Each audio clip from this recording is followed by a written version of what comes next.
Committee to order for March 25th, 2026. If you are able, please stand and salute the flag. I pledge allegiance to the flag of the United States of America and to the republic for which it stands, one nation, under God, indivisible, with liberty and justice for all. Will the superintendent please call the roll? Ms. Chisholm. Here. Ms. Crowley.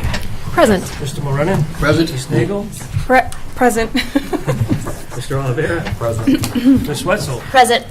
Ms. Cormier. Present. Let's see. First on the agenda is public comment. No. Yes.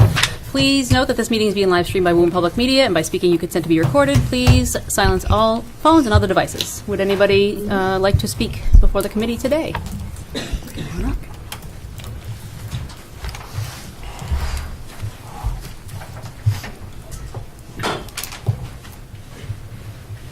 Hi, Rachel Kuberry, 6 Blake Street. I have 2 topics for comment. 1, the budget, and 2, the public records request procedure. So first, on the budget, at this time in previous years, information has already been shared regarding the in the weeds data of how the budget was built. That information has not been shared yet, and I hope to see it tonight. According to the timeline shared by the district a few weeks ago, there's only one more school committee meeting before the public hearing on the budget. If the details of the budget are not shared tonight regarding how the budget was put together, I don't understand how we'll have time to meet the timeline of the 4/29 public hearing. I'm specifically interested in hearing what cost-saving measures were considered as we continue to add positions to the budget. Second, on the public records request procedure change, I hope to hear discussion tonight about why this change is being proposed. I also hope to hear why the proposed procedure requires steps and information far above and beyond what is required by law. I will read the information from the Secretary of the Commonwealth of Massachusetts that's published on the state website. You can make public requests verbally, in person, or in writing. Anyone may request records from an RAO. The law does not mandate an approved format for public records requests. And this information is from the City of Woburn's website. Although not required, requests for public records should be submitted in writing in order to ensure that the office accurately and completely responds to your request. And then it goes on to say, the law does not require any specific format for making a request, but the sample below may be helpful and offers a template. As I've already shared this information with you all via email, I'm sharing it again tonight publicly with a plea for action. The procedural change put forth by the superintendent this evening adds barriers that are not required by law for members of the public when requesting a public document from the district. It adds barriers that no other department in the city uses. These barriers are just that, they're barriers. They will impact public access to information. It requires that I share my private, personal information with the district before I am given access to the public files. There is no assurance from the district that my private information will be protected. The new procedure stipulates how I request the files. A stipulation that I just shared is not required by law. If you do choose to move forward with this new procedure, however, I ask that it be posted in a conspicuous location on the website. Again, that's what the law says. This means that it should be a real button or a drop down, not just a link under the latest news, as it will soon not be latest news. So again, I do ask the school committee to consider asking for changes to the procedure to be in line with local and state requirements, not more restrictive. Thank you. Thank you, Ms. Kuberry. Anyone else that would like to speak?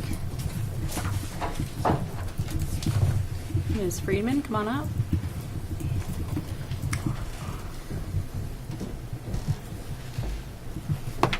Please state your name and address. You know the drill.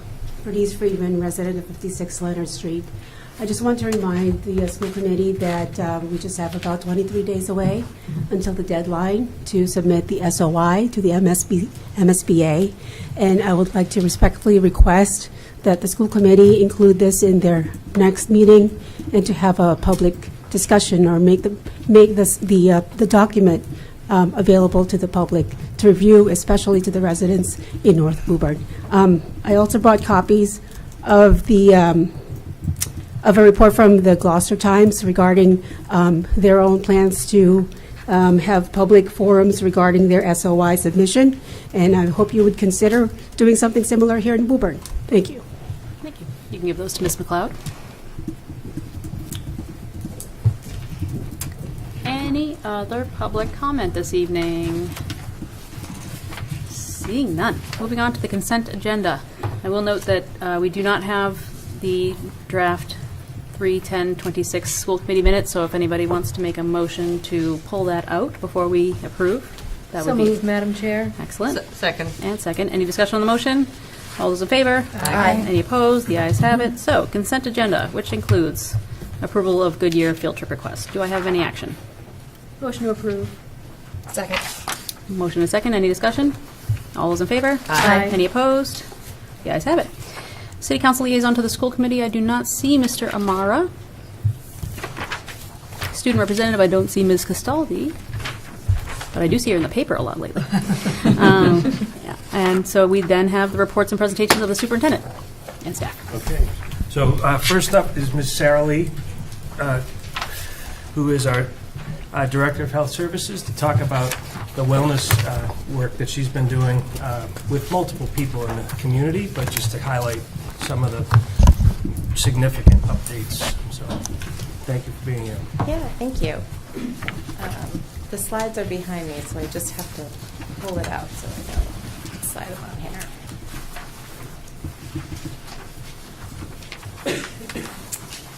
All right.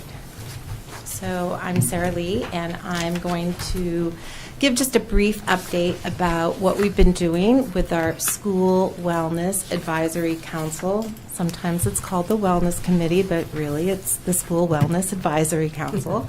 And this group brings together people from across the district to look at student health and wellness and kind of roll things out in a consistent and a practical way. And I'll walk us through our work, like why it matters, what we've done this year, and where we're headed next year. Okay. Oh, you know what? I think yours is a PDF versus slides. So, Jean, you're going to have to just scroll down. No. You might be able to scroll on the computer. You scroll on the computer because it's a PDF. And then it down. Can we make it bigger too? Like, can we maximize the window?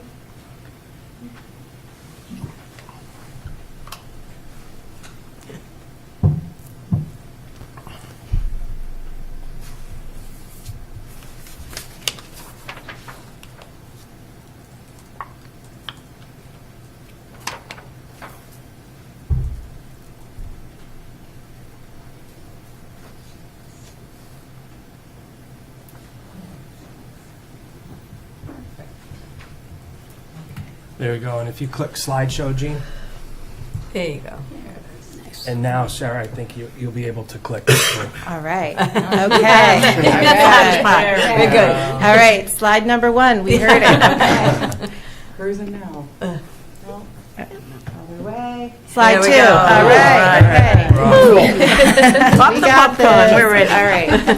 So the evidence, like why this is the why behind the work. Why is this important? Wellness is a big word. It means a lot of things. It sounds really general, and it doesn't always sound that exciting. I agree, but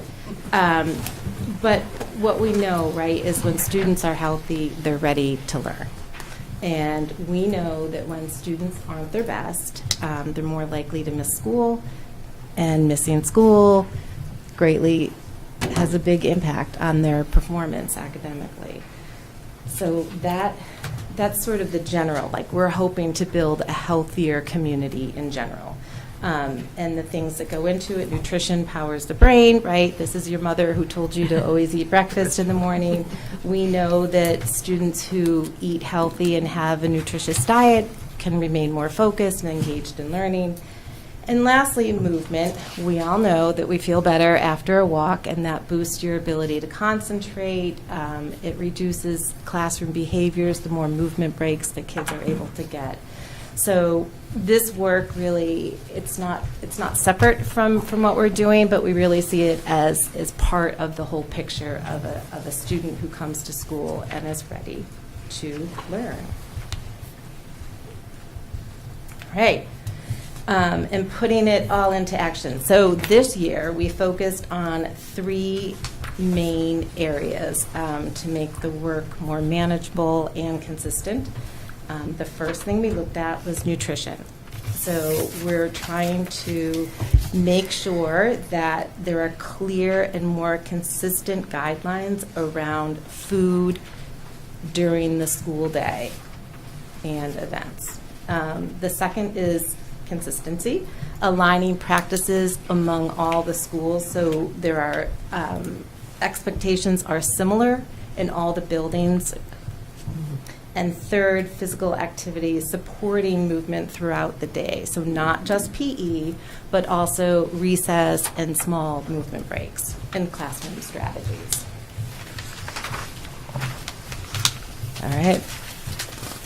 So this is really what we did this year. So this is my favorite slide for obvious reasons, if you can see the little picture in the corner. I have to say, this is a great picture. This is from the Harold Wyman's Winter Walk to School, which took place on a very cold February morning. And the traffic cone costume kind of speaks for itself, right? It shows how really when schools get involved, we make it fun for the kids. They loved it, walking to school, and the traffic cone was a big hit. So on the activity side, we've been strengthening our relationship with Safe Routes to School. This spring, Safe Routes to School is doing presentations at a few elementary schools on pedestrian and bike safety. They also did a family survey, a travel survey for us in all the schools in January. And that gave us a picture of how kids are getting to school. So it really takes two things into account: how far a family lives from the school, and then how kids are getting to school. The idea is that Safe Routes to School has sort of an idea of if you live within a certain radius of the school, you should be walking, or they would expect that you're able to walk. So it's kind of a ratio. They look at to see if those two things match up. And the participation rate was a little lower than we had hoped, so we don't have great data from those surveys, but it's a starting point, and we do have some data, and I think there's some room to grow around strategies to help kids get to school through walking and biking. And the other thing that our committee talked a lot about, having principals and other people on the school, is the issue of e-bikes, and that kids are riding those to school. And while we can't stop kids from riding those to school, we understand that, but putting some limits on where they're stored and changing perhaps some language in the handbooks to support that. And we also talked about food. So there's a lot of variation in schools around what's being done around school day events and expectations. And so we're working on, the goal was really to try to get everybody aligned and to come up with one consistent practice that we can roll out. And then, big news, we also launched our wellness webpage. So we have a district school wellness advisory council webpage, and that's designed to keep the community and staff up to date as what our work is doing, and then offer some resources as well. And then the last little thing, which is great, we were recognized, Woburn Public Schools was recognized as a Massachusetts School Wellness Champion, and we've been invited to attend Healthy Kids, Healthy Programs Summit this spring. So that's exciting. And then what's next? So for the rest of this year, our focus is going to be physical activity, and we hope to develop a shared resource that teachers can access to, work in ways that make sense for small classroom breaks so that kids get those movement breaks and physical activity, and recess best practices. And let's see. Next year, we are looking at implementing the Fresh Fruit and Vegetable Program in collaboration with Food Services. So this is a grant-funded opportunity where kids get to try different fruits or vegetables, and we'll do that with in coordination with our health class. And we are also looking to expand opportunities for family and community involvement in our wellness initiatives. We are looking also to incorporate more elements of the Safe Route to School curriculum into pedestrian and bike safety. There's already some curriculum being taught in the elementary K through 8 grades, but we're looking to expand that. And then finally, setting new goals. And I say needs assessment, it's very informal. We're looking to get we'll use some of the existing data we have and reach out to our principals and community members and see what we get from there. So that is what we're doing for wellness. Does anyone have any questions for Director Lee? Vice Chair Crowley? I was just wondering, what's the correlation between the School Wellness Advisory Council and our health curriculum and PE curriculum? Do you try to align sort of your topics with what's happening in the yearly curriculum? Absolutely, and they do align. I mean, they talk about nutrition, and we're looking just to support that. And bike safety, pedestrian and bike safety, that's definitely been topics that has been touched on in PE and in the health curriculum. But we're looking at that also through just an overlook of all the wellness curriculum, and our work will support that. So when kids are thinking about riding their bikes to school, they're also simultaneously learning the benefits of cardiovascular exercise and health class, things like that. So Exactly, and the importance Yeah. of wearing a helmet and Right. safety Okay. and things like that. So those are the kinds of things that we look at too with wellness, right? We want kids Right. to be safe when they're crossing the street and know, the rules of the road, really. So it's all of that. I Yeah. was just going to Yeah. add that I think, too, that Sarah has a really nice partnership with, and on the committee we have health teachers, wellness educators, and so there's, okay. so they join this work, so they're part of the committee, but then also our wellness department right now is doing a full vertical alignment, curriculum alignment work, and Sarah is sitting on that committee with the Oh. teachers. And so I think just the matter of, back to we didn't have a lot of these people to Right. do this work, and that having the people like Sarah who are so knowledgeable but also able to join and be part of the curriculum design work Right. to make these connections is a great kind of partnership that exists.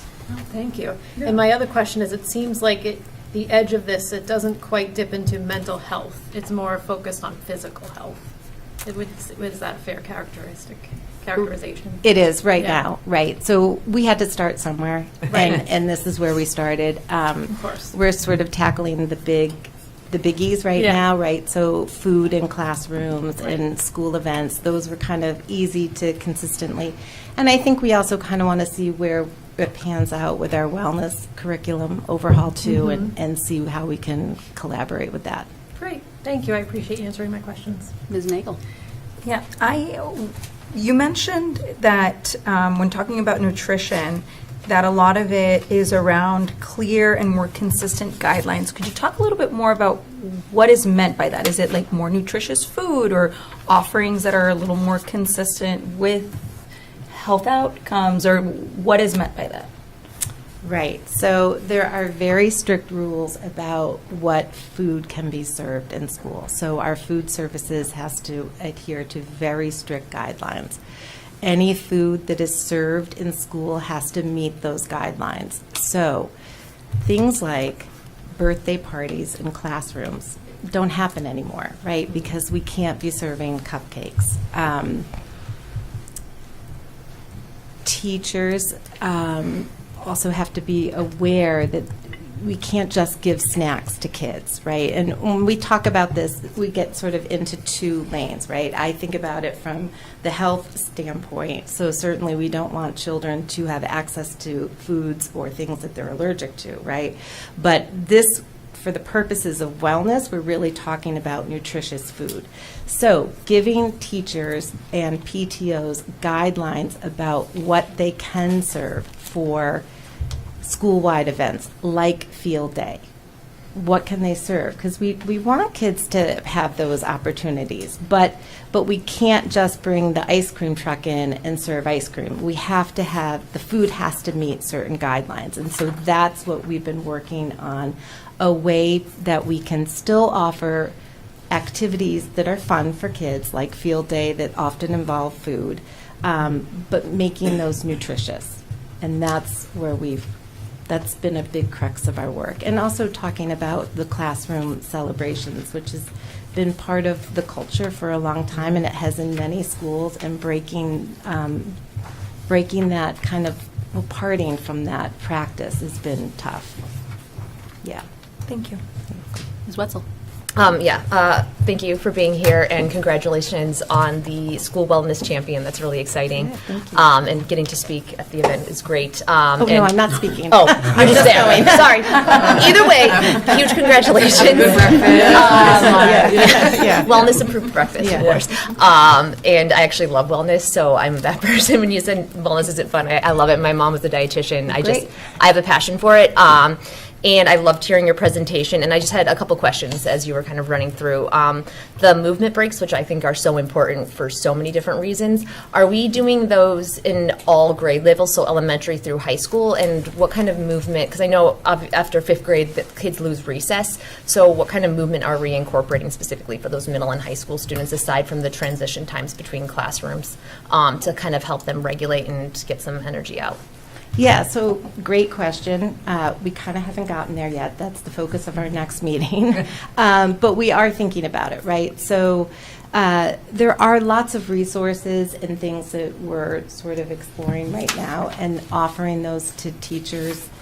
I have to say, I don't have an answer for you right now, because that's the focus of our next meeting, and we're sort of panning that out. Of course. But I will say that on our website, the notes from our meetings will be posted, and any resources that we come upon through that meeting will be posted, and make those available. Perfect. So family at home who maybe wants to know what's going on in the schools in terms of wellness can go to the website and find information about what's happening and how they can maybe help at home instill those same values in their kids. Absolutely. Perfect. And then when we're also thinking about movement, do we have someone on the team who's thinking about kids who move differently and how we might be able to incorporate movement into their routines as well?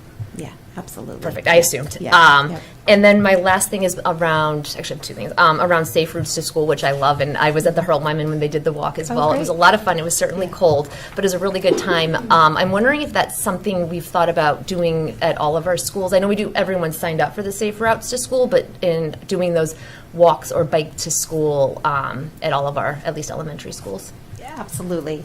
It goes out to all the schools, Yeah. and I think, again, we're sort of strengthening our relationship with Safe Routes to School this year, so I think some schools have more awareness of what the programs were than others, and as these programs and as we have these walk to school days and bike to school days rolled out, and the other schools see what fun it is and how engaging it can be, I would expect us to have more participation next year. But it does go out to all the schools, and they're free. Everybody's free to participate in it, and I'm hoping that we'll have more engagement with it next year. Really do. Awesome. Yeah. And do we, when we're thinking about the safe routes to school, collaborate like with the city on that as well, so that way they know, hey, these are the routes that our kids use, maybe based on a survey or just observation because we have crossing guards there? Yep. Actually, one thing that we're hoping to get done this summer with Safe Routes to School is they do, the name of it's escaping me. It's not survey. I have to think of it. The name's audit. It's kind of an audit, but basically what somebody from Safe Routes to School goes out and they actually walk all the areas around all the schools and map out the safest route they think from the different streets. So, and they will create a map. It's a tremendous amount of work. And on that map, we'll also have positions of crossing guards. So, yeah, there's collaboration with the city in that regard. That's Yeah. awesome. And then family members can go and see two spots where there's crossing guards and things, so comfort Yep. level for people wanting to walk Absolutely. to school. And they'll create maps that then hopefully we'll be able to make public for our families in the fall. That's fantastic. Yeah. That's great. And my last question, it was something we've done at the Goodyear, inspired by a parent actually, and it's about safety when it comes to swimming pools. And I know we don't have school pools at our schools, but it's important. I don't know if the Wellness Committee has ever looked into something district-wide that we can do, especially with elementary, on like safety around water.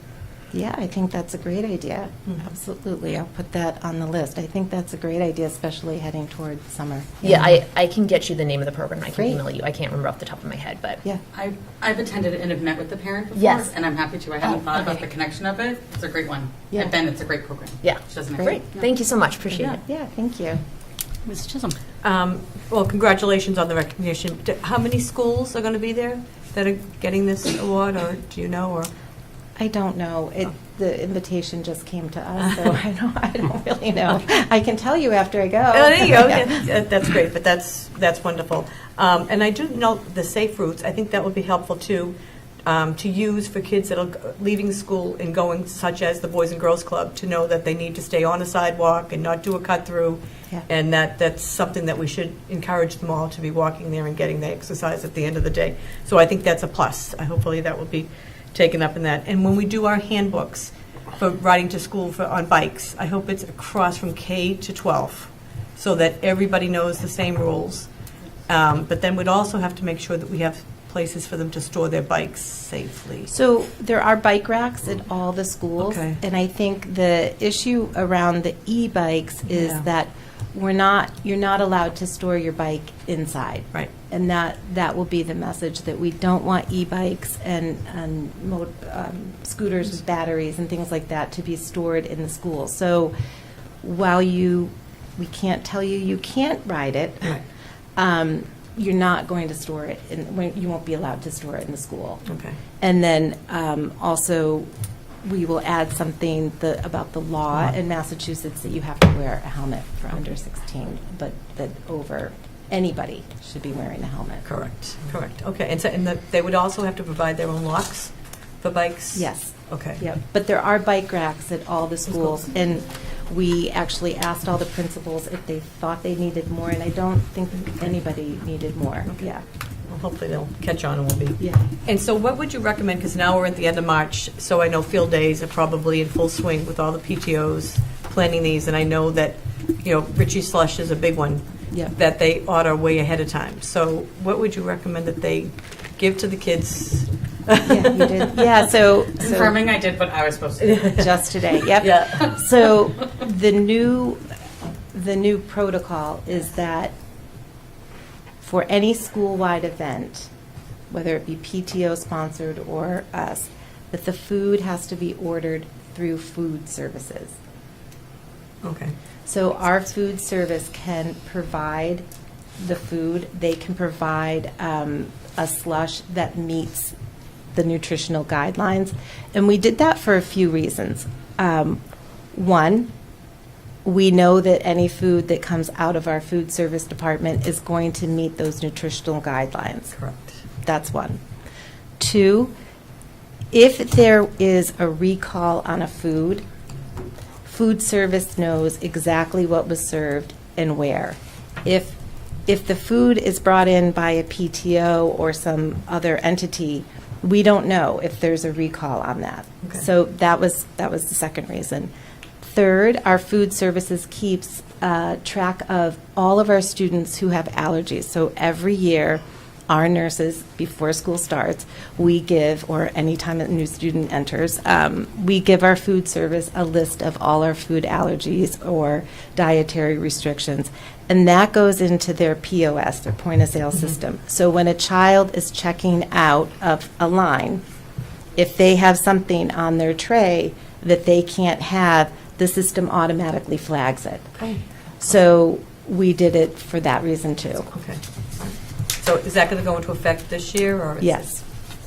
Principals have everything, and the principals are having meetings with PTOs. Okay. All right, 'cause I just don't want this to be, that Yeah. they've ordered $700 worth of slush and now, Yeah. We're hoping that we got ahead of that. okay, all right, I just, and would this apply to field trips? Well, Like the kids going to Canopy Lake, I'm assuming they're not all going to have carrots and celery sticks walking around. right. So the rule is that K through 8, you only eat what your parents bring in for you. Okay. Or you buy at the cafeteria. So when they go to Canopy Lake or they're off-site, I guess the idea is that the parents are either providing you with your meal, right? They're either bringing their lunch. They could get a bag lunch from the school, or they're giving their child money to purchase a lunch, and which would be similar to packing a lunch. But we're not providing. We're not taking the money and buying the food for those kids, right? Yeah. I just don't want it to be Right. something else No. for somebody to be having to, Yeah, watch every kid that wants to. No, absolutely. We can't do Yeah, that, right? Okay, thank you. Any other questions? Yes, Mr. Oliver. I just have a clarifying question about the PTO-sponsored events. Those are all PTO-sponsored events, so if they do an after-school time where it's not all students, it still would fall under that same rule? It's events during the school day. So Okay. the school day is actually, it's kind of got a funny definition. It's before school and then a half hour after school ends. So if a PTO runs an event at 4 o'clock, they Okay. can serve whatever they want to. I just want to make sure that there was a clear distinction, because I Yeah. can see people watching Yeah. that and say, at any PTO event, they couldn't do that, and that does change some of the evening events that they would hold in like weekend events, so. Right. Well, thank you, Director Lee, for coming. Thank you. Thank you so much. Good luck. Thank you. Thank you.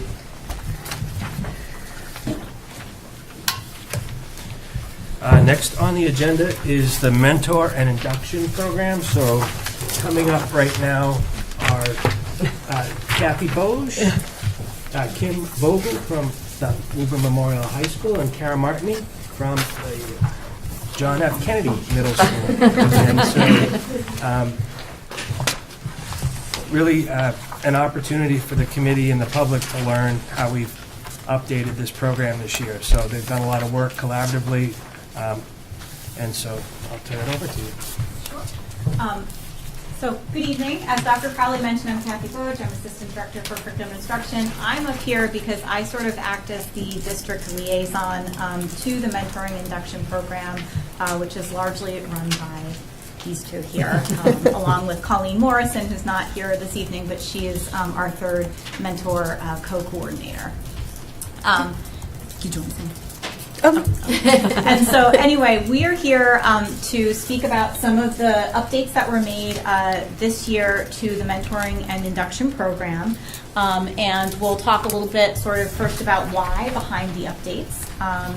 Then we'll speak about what the updates are, sort of what our plan is for supporting our new teachers as they come in their first 3 years on the job, and then also a bit about our phased rollout starting this year and moving into the next couple of school years. And so in terms of the why, in 2025, at the end of last school year, DESE made some very significant updates to their statewide guidelines for mentoring and induction programs. And some of the key updates included, initially a lot of language was around beginning teachers. But we know now that we see so many folks coming into our school district from so many different avenues. And so it's less about sort of like the beginning teacher and more about all new educators, and also thinking about, folks who may be coming in not necessarily through like a traditional teacher licensure pathway, but somebody who might be coming in on an emergency or provisional license, which we see more and more. Somebody coming in as a specialized or support staff. We see, lots of those positions, and so sort of less of like a focus on what does a new teacher need, and more of a broad focus on what do all educators new to a school district need. There's, again, because we have such diversity in terms of the way that folks are entering into the district, the updated DESE guidelines really have a focus on differentiated supports. We understand that one-size-fits-all programming really does not meet the needs of most of the folks coming in, and so thinking about sort of like what those differentiated pathways look like to ensure that everybody gets the support that they need in their first few years in Woburn or in any school district on the job. An emphasis in equity and culturally sustaining practices, again, as we are seeing our student population really become more diverse across the Commonwealth and certainly here in Woburn. We really need to think about, as educators, how we are supporting the needs of all students and embedding support around culturally, linguistically sustaining practices into our support, our professional learning, not only for our new staff, but also for the folks in the mentoring roles who are supporting them. Increasing expectations to that point on mentors and professional development for mentors. The new DESE guidelines really spoke a lot about mentors as instructional leaders and somebody that can be looked at in the school as a leader, sort of setting the example, not just for what it means to be a teacher, but what it means to really be focusing on instructional excellence and equity. And then lastly, an increased focus on data, on feedback, and sort of on continuous improvement. So what are the feedback loops like? How are we collecting evidence and data from all stakeholders involved in the program, and how are we continuously looking at that data to really think about how the program is meeting the needs of the folks who are engaged in it and making changes and updates as needed. So that's sort of the why. And so we spent a lot of time over the past summer really looking at our program, looking at what we currently had in place, and identifying the areas where changes, updates, refinements were needed.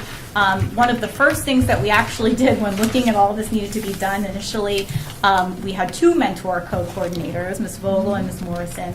And we pretty quickly said, you know what, we need a third person on board.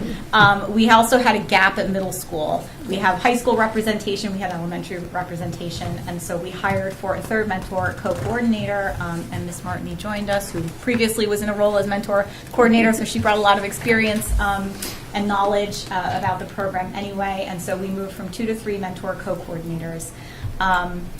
In terms of, I'm going to speak a bit about sort of the induction program, and then I will let the co-coordinators speak about the changes for the mentors themselves.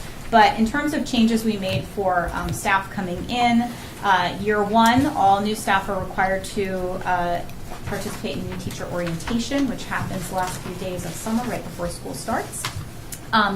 We have created a year-long professional development program called Welcome to Woburn Foundations for Success, which essentially is after-school sessions each month that happen to give new educators sort of like, the greatest hits on what they need to know on 10 of the topics that we find to be most important in Woburn, and I can speak a little bit more about those in a moment. But that is an expectation that after school, once a month, actually twice in September, once a month after that, all year one teachers will be engaging in this professional learning together. And then, of course, participation in year one of the mentor program, and that includes 18 meetings between the mentor and the mentee. It includes 2 classroom observations where the mentor provides feedback to the mentee, and then check-ins with the mentor coordinators. That's year one. Year two, we have also begun contracting with Research for Better Teaching, which is a local organization, and they wrote a book called The Skillful Teacher, and there is a companion course called Studying Skillful Teaching. We have made a commitment in the district to have all of our new staff coming in trained in this course. And I can talk a little bit more about what that course entails, but that's sort of like the year 2 professional development requirement. Is a 3-credit course, so it's quite comprehensive, and it spans most of the year. And then on top of that, participation in year 2 of the mentoring program, which goes to 9 meetings with the mentor, 1 classroom observation with feedback, and check-ins with the mentor coordinators. And then once the new teacher has made it to year 3, participation in year 3 of the mentoring program, which is 5 meetings with the mentor, classroom observations as needed but not required, and check-ins with the mentor co-coordinators.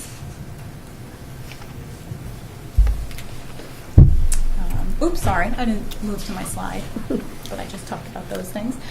So this slide here shows the Foundations for Success sort of outline or the scope and sequence of what that work would look like. So in September, you'll see there would be 2 sessions. The first one is sort of like a Woburn 101. Who's who, what are the different school buildings in Woburn, like what are some of the nuts and bolts things that you need to know, followed pretty quickly by a rundown on what does supervision and evaluation look like, the teacher evaluation rubric, what is that, how do we evaluate teachers, and really making sure that our new staff are set up to go into their goal writing and goal setting, which happens in September and early October. Other sessions would include backwards design and atlas curriculum mapping, knowing where to find my curriculum, knowing how we write our units and how we lesson plan, classroom management, time around mid-year goals and check-ins in December, which aligns nicely with our formative check-ins in January for all new staff. Universal design for learning, which is really something that we focus a lot on as a strategy to meet the needs of all students. An overview for special education in Woburn, an overview for multilingual learning in Woburn, culturally and linguistically responsive teaching practices, family communication, family and community communication and engagement, and then sort of at the end, an opportunity for some first-year reflections. So again, we could have a year-long course on any one of these topics. I also want to say that, through the work with the mentor throughout the year, our mentees are getting lots of exposure to all of these things, but this provides us an opportunity to really have some concentrated time together to deliver important information, let folks ask questions, and really give them a little boost of what they need, again, in year one as you're just taking it all in.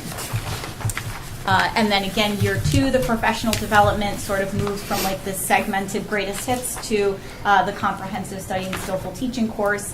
As I mentioned, this is a graduate level course. We pay for participants to engage in the course. If folks are interested, they can pay a small fee to also get 3 graduate credits through, I believe it's Fitchburg State University, which is a great deal, especially for somebody who may be newer to the profession and wanting to add some credits and move up on the scale. Research for Better Teaching, and this course in particular really sort of is thought of as like the gold standard for what professional development all teachers, especially new teachers, need. And just sort of a brief overview, like what is it that the SST course gives anyway? It talks about really how do we define high quality instruction? What are some of the highest leverage instructional strategies that any teacher can employ, to really have the maximum benefit and support optimal student outcomes.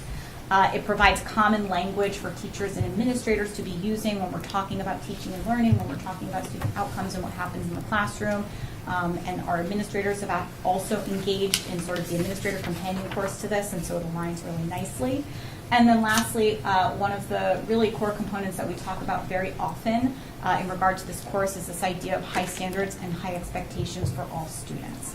And so really, if we want all students to be successful, what does that look like? It looks like holding students to high standards, but also maintaining that belief and that expectation that all students can do it.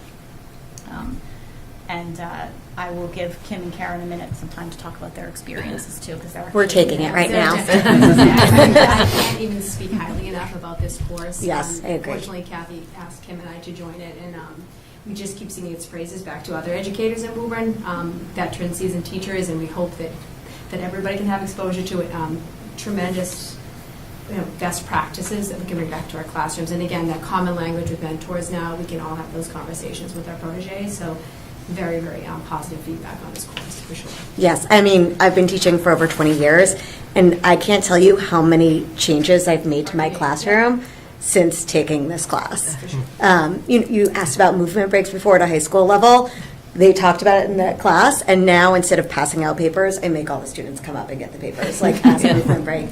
And it's like changed my classroom. It's crazy, these like really small things that we picked up in this class that have had such a profound effect on my classroom, like the next day. It's crazy. It's great. It's wonderful thing with these classes, right? Oh, okay. So the next piece talks about kind of how we've changed some of the program from like how we choose mentors. And so Kara and I have done this for a really long time. And just, you know, the process before was kind of like fingers crossed, hoping for the best. You know, because obviously there were a lot of matches that needed to be made. And the way that we used to do it was basically we had a bucket of mentors, and we would try to choose people who were in the same building and people who had similar jobs. And, you know, then after that it was really like a crapshoot. And so that was something that we really wanted to change to make everything much more targeted, so that you weren't having, you know, a history teacher matched with a guidance counselor. Not that that would be a bad thing, but certainly somebody like that's actually doing that job or has done that job is going to have, you know, just more information. So one of the things that we changed was we still have our kind of bucket of mentors that we can go to, but then also getting administration involved to ask them, who do you think might be the best mentor for this person? You know, really like going out into the schools. And now that there are 3 of us, I can really work at the high school level because I know the people. Kara can work at the middle school level. It's a little more challenging for Colleen because obviously she's only, you know, at the Reeves, but she knows everybody in town, right? So, you know, so she can kind of work that process at the elementary school level so that we can really make better matches. And I think that has been a really, really positive thing for the program, just to try to get people matched with, you know, people of similar experience. And of course, the new stipend helped tremendously. And like, you know, now we didn't have to go back to the bucket of mentors because people really wanted to mentor because they were going to be, you know, making a whole lot more money. So that was really important to the matching process as well. Instead of, you know, me having to be like, can you please be a mentor? They were like, I want to be a mentor. I want to be a mentor. So, you know, that was really great, you know, to be able to kind of like come in with the offer of more money. Do you want to add No, it's just, I mean, process? because above and beyond that, we know that our mentors, we get feedback all the time, solicit feedback, and we know that they work well and above beyond these hours that they're allotted for the state. I mean, so this is a wonderful additive to, again, reverse the program and add some new life to it. So we're excited about the changes. So we see a huge change already, and it's. And the other thing is, before we had a mentor mentoring maybe like 3, I think at some time like 4 proteges, just because we didn't have enough mentors. And that now is not the case. We've really, like, there are a few that still have, you know, maybe more than one, but that's only because we're phasing out the old program, so we didn't want to ruin those relationships, you know, as they're kind of finishing out their 2nd and 3rd year. But they wanted, their best match was with a new mentor as well, or a new protege as well. So we're hoping that that will be a thing of the past, of people having multiple proteges. And I think the other thing too is with the increase in stipend also comes an increase in sort of the on-paper responsibility. As I mentioned before, DESE is now, you know, really emphasizing the importance of professional development for mentors. So we'll talk more about that, but that was one of the changes. Mentors are now required to participate in professional development throughout the year. And I think the number of meetings changed too. Was that increase? The number of meetings has not changed for the years. Yeah. Okay. But I think the biggest component now is the fact that they're attending training, and so the application is there, and it's a bigger commitment apart from their duties as a mentor. Yeah. And again, it's also making them be better coaches, you know, more administrative and instruction coaches too. So. Yeah. And they have to take skillful teacher. Yes.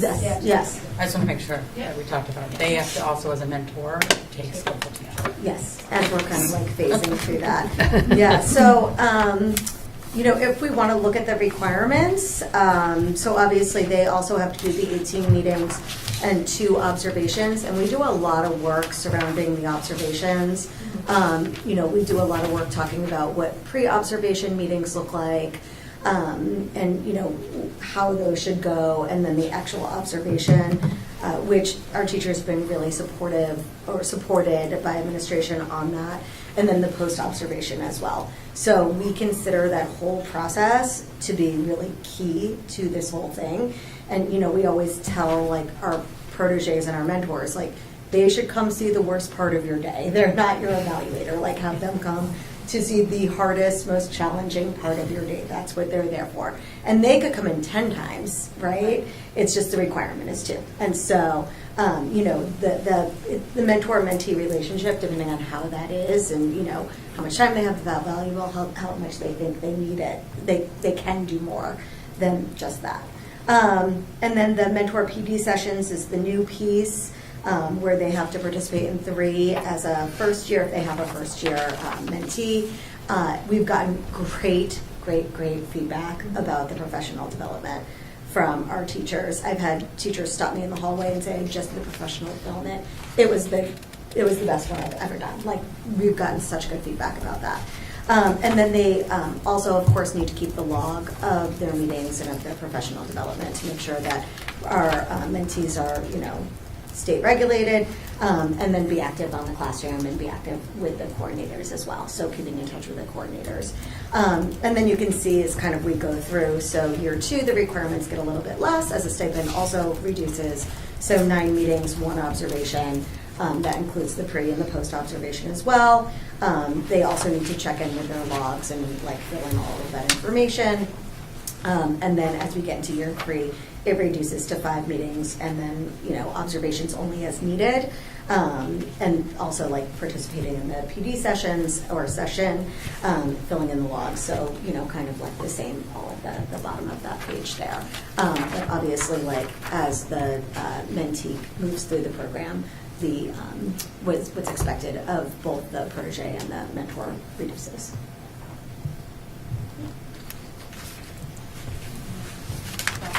Oh, is there Some of the another? slides got cut off from this packet. Some of the session topics, yeah. So these are some of the session topics that the mentors would go to. And, we've already started collecting feedback on the new program. I would say that the transition's been interesting from a coordinator standpoint, just because we have the year 2 and year 3 that are still on the old program, and the year 1s are on this new program. So from our standpoint, that's been challenging, right, to kind of keep track of who's doing what and where. And, we have 4 Google Classrooms going right now that all have kind of different expectations.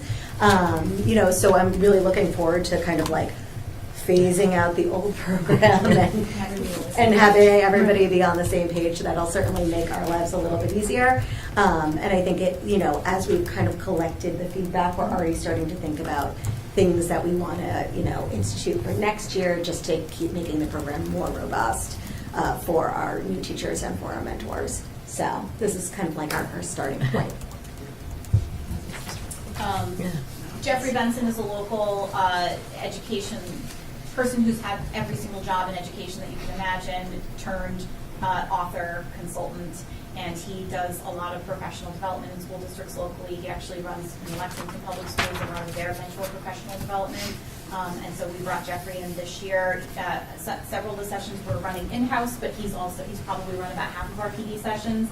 And I think his work with teachers especially has been really impactful, and we've just heard nothing but positive feedback. And so I just wanted to highlight that's been a real glow of this whole experience, is getting to bring Jeffrey in to work with our mentors. And then, yes, as Courtney mentioned, we're also having our mentors engage in the studying skillful teaching course, that they have all that language and framework to be able to work with their mentee. And then the last piece, as Kim and Kara alluded to, is that we've had a phased approach to the shift. This year it's just our year 1 mentors who are receiving the updated stipend with the updated requirements. Next year it will be year 1 and year 2, and then it will be year 1, year 2, and year 3. So by the 2027-2028 school year, we will be fully implementing. And you'll be happy about that. And then one other thing I just wanted to sort of hit upon, because I think this connects to our mentoring and induction, is that sort of acknowledging that here in Woburn, like countless other school communities across the Commonwealth, we're really seeking to diversify our teaching staff to more accurately reflect the identities of the students that we have. And I think about sort of what that means through the lens of the mentoring and induction program. And I really think that some of these shifts support our hiring and also retention of diverse staff. And so again, as mentioned, some of the updated guidelines, I think they really do focus equity as like the design principle. A lot of the professional learning, whether it's for the mentees or the mentors, is delivered through that equity lens, really with a focus on culturally sustaining practices for all students. I think by professionalizing sort of the role of the mentor as an instructional leader and having them go through the SST course and again engage in this professional learning, we're also building their capacity as equity leaders in the building. And also we know that sort of like, you know, how do we keep teachers? We keep teachers by ensuring that they feel safe and supported and a sense of belonging in their schools. And so our hope is that this program really does build the capacity of all folks involved, whether it's the new teachers or the mentor teachers, to create those safe, welcoming, and inclusive spaces that we know we need for our staff to thrive, especially our folks who are entering Woburn from diverse backgrounds. And then the other thing is we have recently applied for a grant. This is the Registered Teacher Apprenticeship Program, or RTAP. We applied for the planning year of the grant, which means that if we get it, DESE will then support us in a year of planning before we would get to implementation. But the idea behind this grant is that it's a job-embedded pathway to give folks in the community an opportunity to earn their initial teaching license. And I think that this really connects sort of to the need to diversify the workforce by focusing on how we can recruit and support teachers from within our own community to become licensed teachers. It offers an opportunity to gain licensure at no cost to the teacher. And it's through a program where they would engage in full-time employment in the district through an apprenticeship program with a mentor teacher, separate from the mentor program, but sort of in a similar role. And when we got together to talk about, you know, would this grant be a good fit for Woburn if it were awarded to us, do we have a pool of potential people that we could look at to think about who might want to enter into this apprenticeship program? We really identified our paraprofessional pool. That pool of educators is significantly more diverse than our Unit A teaching staff. And so the idea is that we may hopefully have folks within that pool who would be interested in taking this opportunity to gain some apprentice experience and ultimately gain their teacher licensure. And so we will keep you updated. We just submitted the grant application last week, fingers crossed. And if we get awarded, then we would spend next year in the planning phase, and then the following year we would go into implementation. That's awesome. Great. Any questions? Ms. Jose wants to go first. Mr. Oliveira. I have a bunch. As someone who has been involved in multiple induction programs in different districts, has taken Skillful Teacher, has been a mentor, a mentee, you know, all facets of this, I have some questions stemming from this. So the matching of mentors and mentees, it seems like it's really great because you don't want to end up with a kindergarten teacher and an 11th grade math teacher. You can't talk about kids the same way in that component. So I know it's limited to who you have as mentors as who you can assign. But one of the things that really struck me to think about is when you're matching somebody, do we try to match our educators of color with another educator of color? Because they're going to have a very similar experience that's not content focused. So making sure that if we're getting diversity in our teaching staff, that we're also providing the opportunities. Because I can remember back last year that there were some educators of color that shared their experience and they didn't feel welcome here in Woburn. And we want to make sure that if we are attracting, we can retain. So making sure that we kind of match with appropriate backgrounds when necessary. You know, you're given, these are your mentors, these are who we have as a pool. So just thinking about that, making sure we're matching similar educators of color with somebody that could help relate with their experience, worked and lived experience. And I can just pipe in there too, yeah, sure. because I think, you know, yes, 100% agree, yes.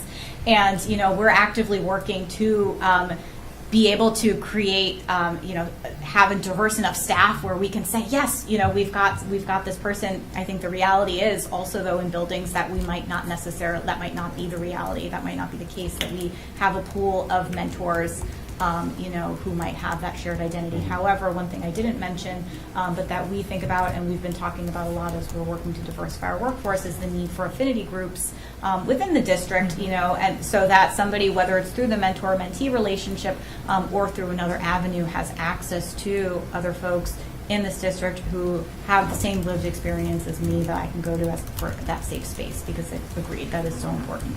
That's great. You touched upon it. My question that I had was, can a mentor have multiple mentees? You said that the way that the program is kind of working, it's kind of phasing that out. Mm-hmm. Is there a way you can potentially get some language in there that provides a cap so that we don't ever have a case where there's a mentor that has 4 people, because there's a lot involved in mentoring a new teacher? We did. Yeah. We do. Okay. It's no more than 2. Okay, that's good. Yep. I want to make sure. And it's actually, there's language in it that basically says, like, you will only have 1 in an extenuating circumstance. Mm-hmm. You would have 2, and you do not, like, double your stipend.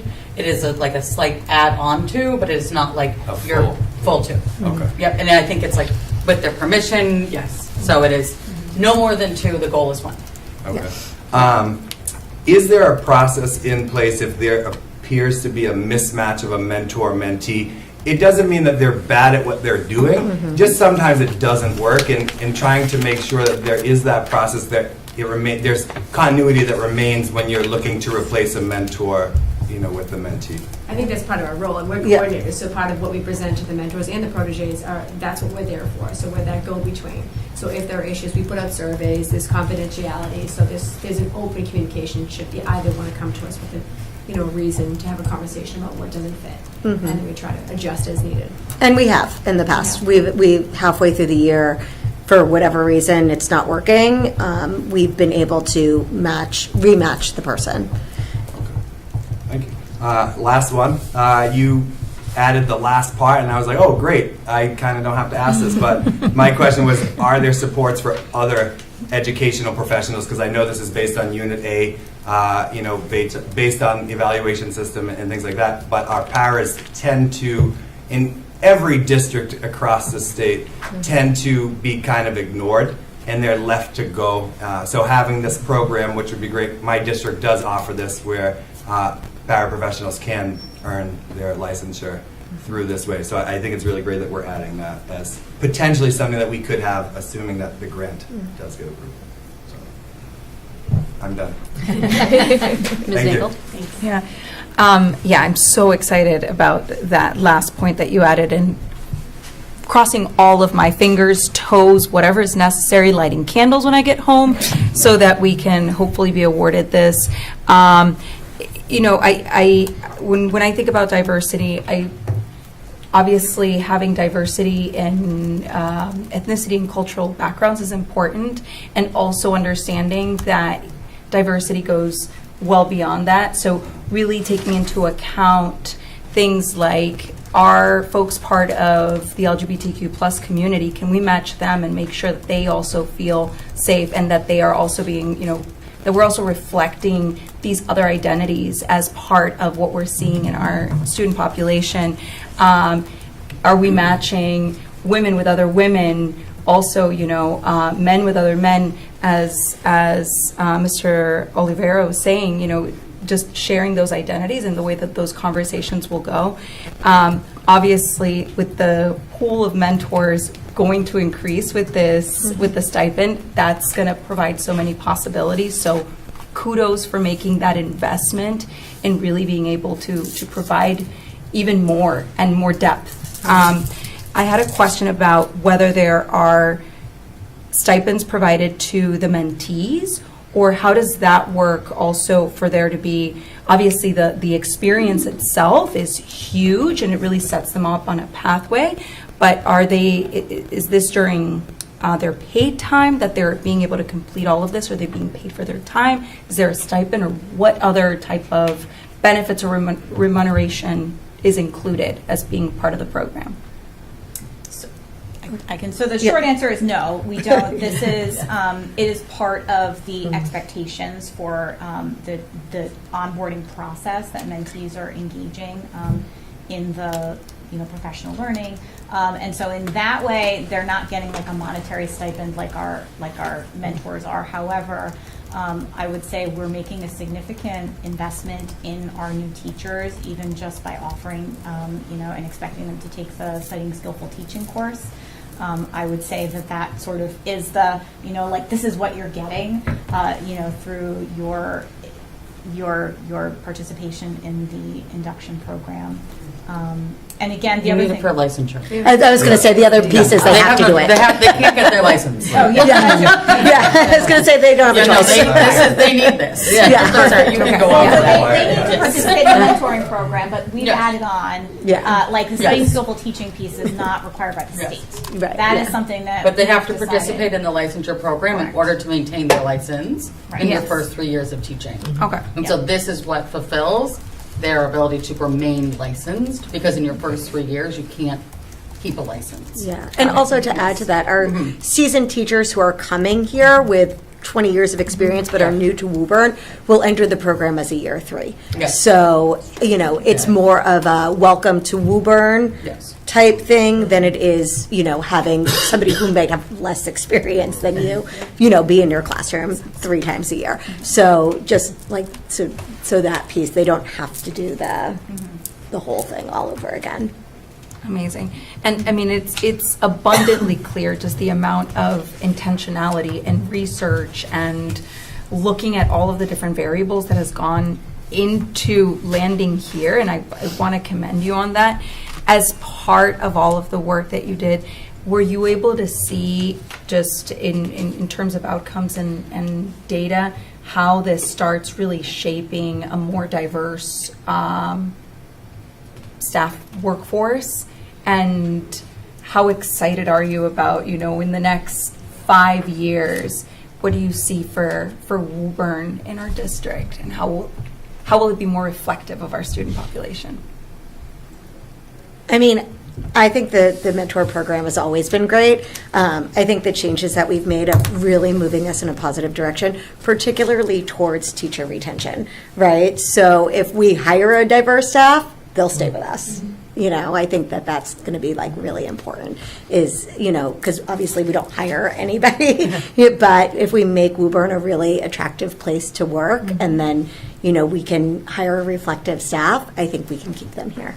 And I think that's going to be really important, that's the piece that the mentoring program is going to be a part of. And I just think also, too, the coursework, the PD, and it really empowers our educators to feel in that role. Kim and I worked a long time with helping teachers to become observers, which is an administrative role, and so to get them to have that mind shift into being that not evaluated person, but to look at it and be reflective. But this also adds a layer of expertise. So it makes the mentors feel as though they're even doing more important work than they already are. So we're very excited about it. It's going in a great direction. And I think that, again, the increased focus on data collection and reflection on that. Obviously, this is year 1, and so a lot of the data that we've heard so far has been anecdotal. We're collecting feedback after all of our mentor PD, but I also expect at the end of the year, when we sort of have our formal data collection from our folks participating in the program, that then we'll have a tangible way to see, what was the experience and build upon that in coming years. It's fantastic. And I mean, also just hearing from your experience as an educator of 20 years and how much you're learning, it is just so fantastic to see the amount of learning that mentors are also going to get from this, so that everyone just continuously grows and enriches their experience, making our district just more and more improved all around. So thank you so much. I think that we could both say that we really hope every single educator gets the SST training at some point. Don't give it up. It's great. I'm not an educator, and you got me all pumped up. I want to take it. You So can borrow my book. thank you. It's this thick. It's very thick, yeah. We're only halfway through, but. Thank you. Ms. Wetzel? I had a ton of questions I was writing down as you were talking, but you were answering them all. Colleagues asked a question, so my slate's kind of small. But first of all, thank you for all the hard work you've done on the program previously and on these changes that you made for the program. It sounds phenomenal, and it sounds very welcoming, inclusive, and a place where people can really feel welcomed and coming to learn. And I had the question about if you have a very tenured teacher come in, but it was good to hear that they don't have to start at year one, that they can kind of come in at 3 and just sort of learn about our district and how it's different from maybe where they worked in the past. And I'm really excited about the focus on diversity. I know that's been a topic we've discussed at the committee before, so it's really great to see some of the ideas that you have to really help improve that, because obviously our students are super diverse and it's good for them to see people that look like them. So I love that we're doing that, and I think this program will really help because it's just going to make people feel comfortable and happy to be a mentor because they feel empowered as they're then helping their mentee. And I'm wondering, how long do you think it will take for us to have an idea of if the program is working well and if we're increasing our retention? Do you have a number, like a goal in mind of what you want to see? Or is it too new into the program? So to have like a number of like, hey, in 3 years or in 4 or 5 years, we want to see a greater staff retention by a certain percentage. We haven't actually discussed numbers. I mean, again, I think that, anecdotally, we will have the feedback from the surveys that we collect. I think that's an interesting idea to look at sort of retention numbers year to year, and potentially look at a target and see if we can impact that. I was just going to say, that I've been thinking about, is a big part of where this program came from was also because recognizing that we, had a lot of new educators in the past few years, but what was coming from the mentors, and why I think what we really saw as a data metric is fewer people who were willing to be mentors, because the amount of support that new educators needed was so much. And so I think that a few things. One, I think just the fact that we've grown our mentor pool, I think is one metric, because we built in the support that I think what previously existed was that it was the mentor's role, like almost on their own, to like keep this person afloat. And we've now come around and said, like, no, it's a 360. Like the district's going to help. Like we have induction that helps. Like and so I think that while the retention part, I think is going to take longer to see. I think like the short term metric alone is just the retention of mentors, the pool of mentors that has grown. I think that we can see the success in other ways too. Yeah, and I think too, we would call on the administrators and say, who do you think? Yeah. Now we have that opportunity, because even if the person isn't in the mentor program, he or she, that administrator, can say, this person would be wonderful, and we can say, solicit them and say, come be part of the program. And that is one opportunity we didn't have before. So. That's a good point too, Ms. Young, about the feeling of support from the mentor. Yeah. And the grant I'm very excited about. Do you know when we find out, like, if we got it? I do not. We just submitted our application last Friday. I anticipate it'll be some point this spring, because districts who are awarded the grant need to know so that they can begin their planning activities for next year. That's exciting. So fingers crossed. There was a ECP teacher that just finished. She was a para and became a teacher, and she's in her first year of teaching one of the classrooms at the Reeves, and is loving it. So I agree with looking at our paraprofessionals. And I'm wondering too, because Woburn holds several job fairs every year. If you connect it with Samantha Stone in the mayor's office, she might be a good person to connect with for maybe people that don't currently work in our schools but are interested in ways that they can, and maybe in ways that they didn't know about financially. Maybe it wasn't an option for them, but I think she might be a good person to connect with as well. Sure, thank you. I can pass that on. I didn't mention, but the other person that's been really involved in the RTAP application process is Tony Wyman, our director of HR, and I know he's living in that world, so that's a good suggestion. I'll pass on to him. Thank you. No problem. But thank you guys for being here and for all the great work you do. Dr. Crowley. Just as a follow-up to the RTAP grant, this is in partnership with UMass Lowell. We had them at our previous meeting, and so that's where the program would be aligned with, and it's an online program. And again, a tribute to the relationship that we're developing or have with UMass Lowell. So this is, at this point, a planning grant. Nothing's exciting planning grant. We've spent all the money now. Yes, Vice Chair Crowley. I just wanted to say thank you for coming tonight and explaining this program and your leadership in taking charge of this. the thought that's going through my mind is how much this is going to help kids in the classroom, you know, because teaching I'm not a teacher, I won't pretend to be, but I know it's become super technical and data-driven. And so when a new teacher comes into a classroom, they now have a human that they can talk to. That's not an admin. No offense to admin, but it's someone that's real, that's been there, and then it's self-reinforcing, because then the more seasoned teacher is like, hey, I'm really good at this, and now I have a new identity because I'm now a mentor. And so the whole thing is just a really, it's a whole cycle on wellness, on improving that emotional piece of inside the classroom, and how that's going to have a deep impact on how kids experience education. So I'm thrilled. I love everything about it. I just had a nosy question. If an occupational therapist comes to the district, can we adjust sort of this PD to make it more driven towards, the sort of related service providers that may not benefit from the classroom management? I'm just being nosy about that. So, what's interesting, we asked this question to the folks at Research for Better Teaching, because we said, so many of our new staff coming in are not in a traditional classroom teacher role. Right.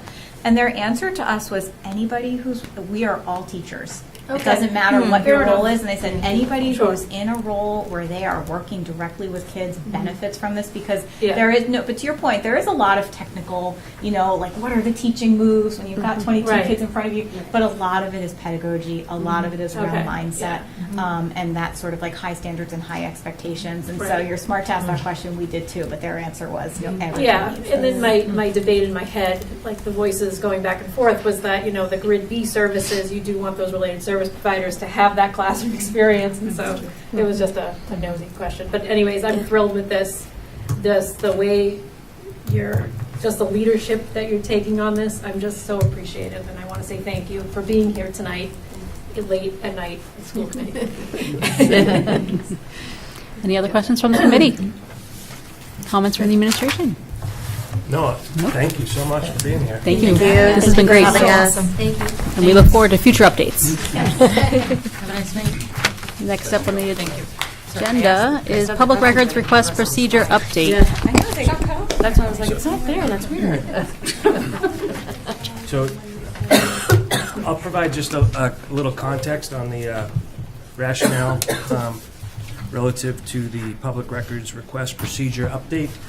One of the things that's happened as discussion with my colleagues around the state is the volume of FOIA requests that are coming, and they're coming from vendors, they're coming from unions, they're coming from individuals, and best practice seems to say that we should centralize our process so that everybody's treated the same, and so with respect to Mr. Dizio, he's our public records officer. He's also our finance director. And so what was happening is I would be getting email from a vendor, say, I would then forward, if I got it, sometimes it would go into my spam. And I would then forward it to Mr. Dizio, who would then have to track down whatever the request is. And as the committee may or may not know, we have 10 days in which to respond to public records requests.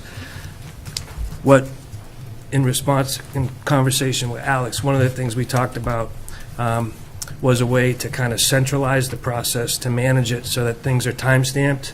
I'm grateful that Alex, Mr. Dizio, is very detail-oriented. We want to hit all of our deadlines and respond to all requests the same way. And so I tasked him, because I can do that, to draft out a protocol that would work best for him.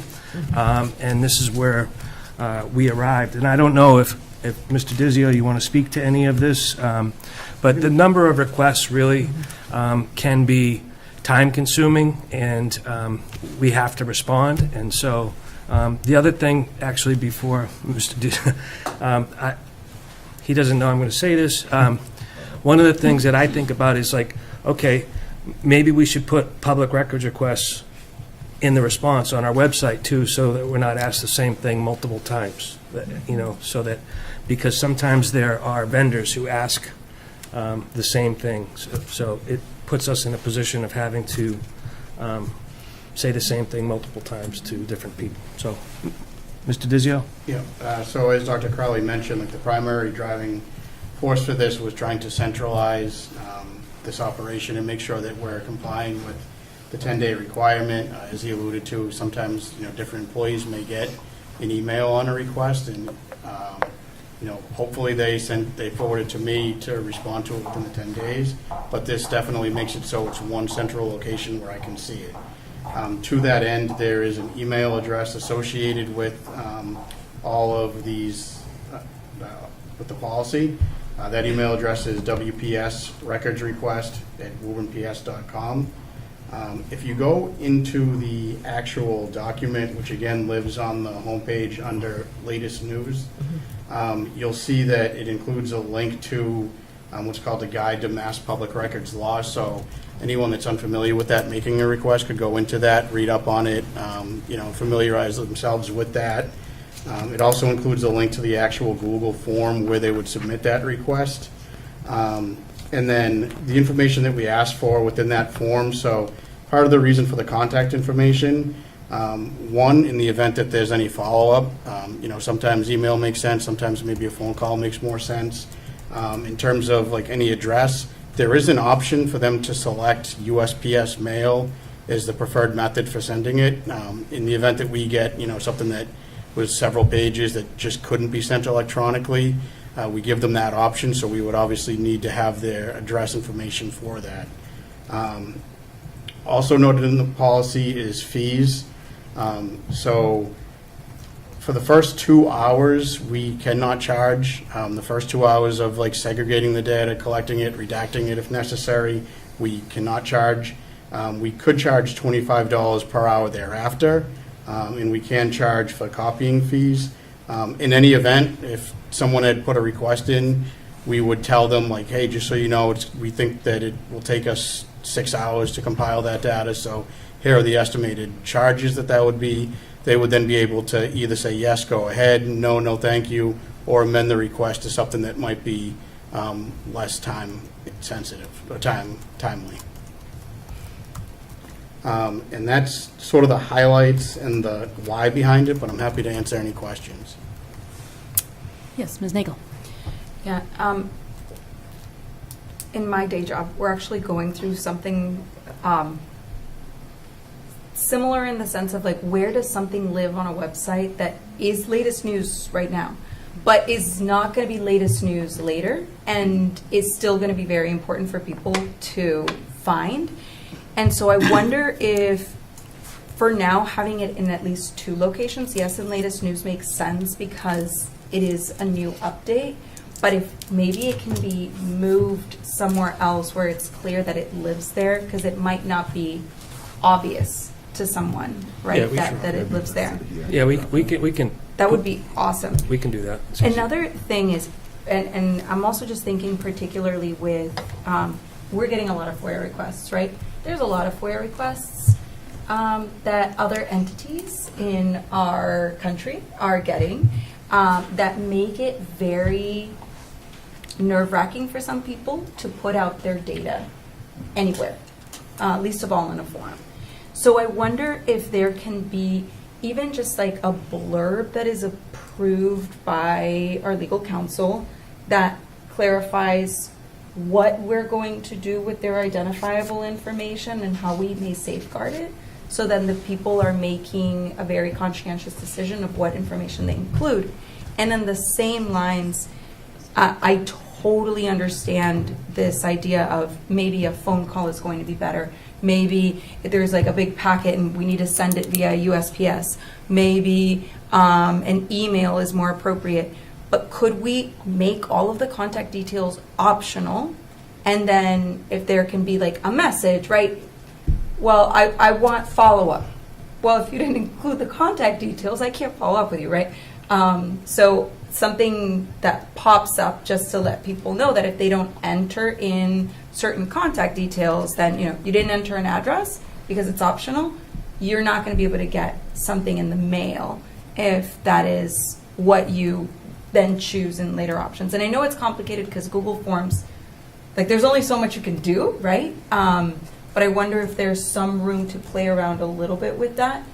I also just want to call out how much I appreciate this idea of having things in a centralized location, because this is certainly part of the job, but it's a sliver of the part of the job. Like, we're in the middle of budget season, and I'm pretty sure that there are a lot of numbers in Mr. Dizio's head that he is having to focus on, right? And so as these requests come in, that is then time that obviously is within his responsibilities that he has to take on, but it's not like he's just waiting, looking at the Google form, waiting for a FOIA request to come in, right?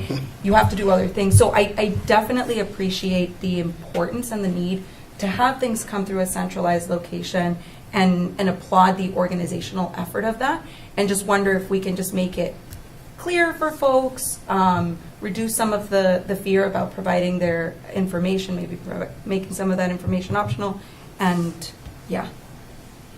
I'll shut up now. Your comments are taken, but yes, Ms. Chisholm. Well, Jose was first. You I'm go sorry. first. Okay, I might even answer some of them, and it's 10 business days, Correct. not just 10 days. And then, Calendar, isn't it? Business. Calendar. 10 business Business. days. Business, business. Oh, is it really? Yep. And then the fees, once it's paid, then the work would get done. Yeah, so I would reach out, let them know, again, how much it would be, and once it's paid, I would begin the work on it, yes. Because we don't want to be doing all this work and then find out, no, I'm not going to pay you the $75 and not come back. And I just think this is really, really helpful, because then you'll know that if this has been asked before, then you would always have a backup on that. And if we should receive stuff from people asking us for things, should those all go through you? Yes. Okay. Thank you. Yep. Mr. Oliver. Kind of stemming on what Maria said, Miss Nagel said. I'm really focused on, like, how do we make it as simple as possible so it's the least amount of work for Alex, and the person requesting it gets what they need in a timely manner. Like, how do we make this work? And so I was thinking about this, kind of looking at the Google form, right? So if I'm a person who filled this out and I said, I want this sent to me by email, and the file's too big, there has to be a communication that would happen saying, I can't send it to you by email. What you've selected email, you want to let them know I'm sending it to you by mail, right? So there's some communication that's going to happen. Correct, so that would be the reason for requesting an email address, so that there would be a back and forth if necessary. So the email address, I feel like that's okay to ask first, but I think we could change the form to say my preferred method is to get it emailed, right? And then if there's a situation, there's going to be a contact that happens, so there would be a contact to get additional information. So if you needed their address to mail it out, you would be contacting them anyway to say, I can't send it to you, it's too large, now I need your address to physically send you this. I feel like that would help prevent some of the information that's not necessarily needed until it's needed. So would you get their email for sure, you get their name, and then that kind of limits what we're giving, or what we're getting and they're giving. You know, again, I'm trying to make it as easy as possible for you, but if there's going to be a communication that you're going to have to do anyways, if they said I want to email and you can't email it, you're going to have to tell them I'm mailing it to you now, so they would be looking out for it in the mail as opposed to email. Yeah, I mean, I would definitely need some form of, not just the name of someone requesting something. Yeah. I would need some means to communicate with them. Here's your record that you requested, or I have the following, follow-up questions. Yeah, I feel like their name and email should be minimum required, and then any additional things could be teased out. If they said, I want it by mail, then we need their address right from the start. If they say, I want to email, we don't need their physical address unless it's too big to send. Then we would communicate out to them and say, hey, we need your address to mail this to you now. So it limits the information that's being shared that's not needed. Yeah, I guess in my mind, I was being more proactive and limiting the number of follow-up emails I'm sending with just upfront getting this information. Yeah. Exactly. That's why I'm trying to make it easy for you, but try to make it so people feel like when they do request it, they're not giving more information that actually is necessarily needed. So. And Mr. Dizio, you made this in conjunction with Clerk Higgins, is that correct? Under her, I guess, tutelage. Under her tutelage. Yeah. Just making sure. Yes, Ms. Nagel. Actually, I'm sorry. Could I get Ms. Wetzel first, and then we can come back around. Thank you.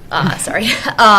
thank you for the work that's gone into this. I know it's been a lot, and I appreciate the collaboration you've done with Dr. Crowley and the two of you working together. And Dr. Crowley, you mentioned that you've spoke with other superintendents in the Commonwealth. So do we anticipate other districts doing something similar to the process that we're doing, so this will become a bit more mainstreamed across the state? I do, yeah. I can't tell you off the top of my head who's going to do what when. Sure. If they haven't already. But some have, and I think people are leaning this way. Yep. So. And do you know the other districts that either have or are leaning this way, how they might be asking for information in their form? Like, are they asking for phone numbers and email and other contact information? I'd have to get back to you. The conversation was a macro conversation. Of course. You know, we don't dive that deep in, but I can. I was just curious, maybe we can learn from other districts, but I do agree with what's been said already about the contact information piece. I do think people get uncomfortable when having to put where they live anywhere. The same with, like, we're not asking for the social security numbers, things like that. And a pop-up window, I think, would be nice. But do we need a way to get in touch with them? I do think with what Mr. Oliveira is saying, an email address, and I agree that would be more work for you, Mr. Dizio, but if it makes people feel more comfortable, I think it's the right thing to do. And if we're doing what's required by law, and of course, then we're doing the right thing. So I think working with our lawyer and trying to figure out a way that we can have some sort of pop-up so people are clear that they don't have to put this contact information down unless they want to, but then people understand that if they don't, they should at least maybe provide an email, so that way they know, okay, then this person can get in touch with me. It might be a step or two more, but at least it alleviates some fear. Sure. Ms. Nick. And this is getting very nitty-gritty, so I'll keep it as high level as possible. Given that we have JotForm too, JotForm does have the ability of then generating like a spreadsheet, which could potentially aid in having answers to questions that have been previously asked that can live somewhere on the website. So if, say, I want to request the meeting minutes of today, and let's pretend for a moment, because I can't think of an example that's better, that those don't live where the meeting minutes go, right?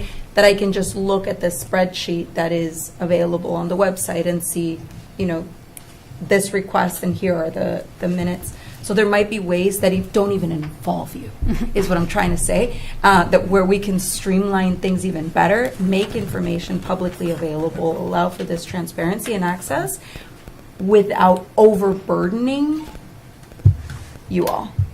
So maybe other things that we can look at. But this is even more sensible, right? Like, let's look at what if other people have already solved for some of these issues. Okay. Thank you. Any other questions, comments, concerns? Good. Great. All right. Thank you very much, Mr. Dizio, for your work on this. Next up is the discussion item, tabled policies from Section B on our subcommittees. These we were tabled last meeting on the 10th. The one change that has happened since then is adding, at Ms. Chisholm's request, to B, D, E, B, subcommittees of the school committee, finance, just in addition to list of bills scheduled for approval at the regular meeting as one of the purposes for the subcommittee. In addition, reviewing the balance of accounts for approval at the regular meeting and reviewing the fiscal year budget and making recommendations to the full committee for approval. Changes do not require starting over again, so this has been put in your packet so that you can review this as well as we discuss, if needed, the policies that we tabled last time. So do we have any discussion on these items at this point? I just want to commend Mrs. Chisholm for tackling this policy. Oh, that was tough. That was really, I mean, it was a long night going through this, let me tell you. It's just perfect. It really captures the finance piece. No, I'm just kidding. But I didn't do personnel, so I can take back a little of that. But you intend to? When you have, which again, we're doing separate because it is a separate idea, even though we are tackling them in the same subcommittee. Because we might not always. We might spread the love. All right, great. Any other discussion? Not seeing any. And finally, FY27 budget. Dr. Crowley. Yeah, so I'm actually going to turn it over to Mr. Dizio to drive through the presentation. I want to thank Alex for his work, as people just noted. We are doing two different things right now. One is landing, I call it the fiscal FY26 plane, at the same time as preparing to take off the FY27 plane. So it's a complex time of year with multiple different asks placed on specifically the finance department, but a lot of us to make really important decisions that will impact our students, in September. And so, with that being said, Mr. Dizio. Thank you, Dr. Crowley. So FY27, I will foreshadow a little bit that we have been able to reduce this budget a little bit, which you'll see in a few slides. For the purposes of those that might not have been able to watch from home, last time I have kept some of these slides in, which I will walk through. Of course, in building this budget, we align with the WPS strategic plan. And then in terms of procedure, back in late December, we met with principals and directors to review FY26. During that time, we also made sure that all the lines we were looking at, if they made sense to roll forward and still being used in FY26, that we would keep them for FY27. Also during that time, just before the December break, I sent out budget packets. Those were due back in January. And then we had our leadership meeting in January. During that meeting, we reviewed some of the requests, of course being data-driven, and always keeping in mind that we need to build out our contractual obligations, such as out-of-district tuition, transportation, and utilities, which you will see more about shortly. Our vision, I won't read this to you. I think the piece to me that sticks out here is that we prepare our students for their best future, whether that's college, military, whatever it is, going into the workforce, whatever their best future is, we're making sure that all of our kids are prepared for life after high school. Next slide. I mentioned the strategic plan. So those three pillars are collaboration and consistency, building out tiered systems of support, and having structures for deeper learning. Just to take a step back again before we get into the numbers, what's included today is similar to what was included 2 weeks ago. It's salaries with step and lane increases. It's the contractual increases for out-of-district tuition, transportation, utilities. It's some line item increases, and it's the 12 new FTE asks. We have not included any cost of living adjustments at this time. So the bottom line as of today for FY27 is a proposed budget of $100.3 million. The year-over-year increase from FY26 is a $4.3 million increase, or a percentage increase of 4.55. So I did mention from last time we were able to reduce from 310. The total of those reductions are about 165,000. The first one that we were able to do is within the electric line. As I mentioned, our contract is up in October. We don't know what that increase is going to be, so we are taking our best guess here. We were able to come down slightly on that, and I think still be fiscally responsible in budgeting that number. Out-of-district tuitions, this is based on what we believe those placements will be as of today, and we were able to reduce that by 100,000.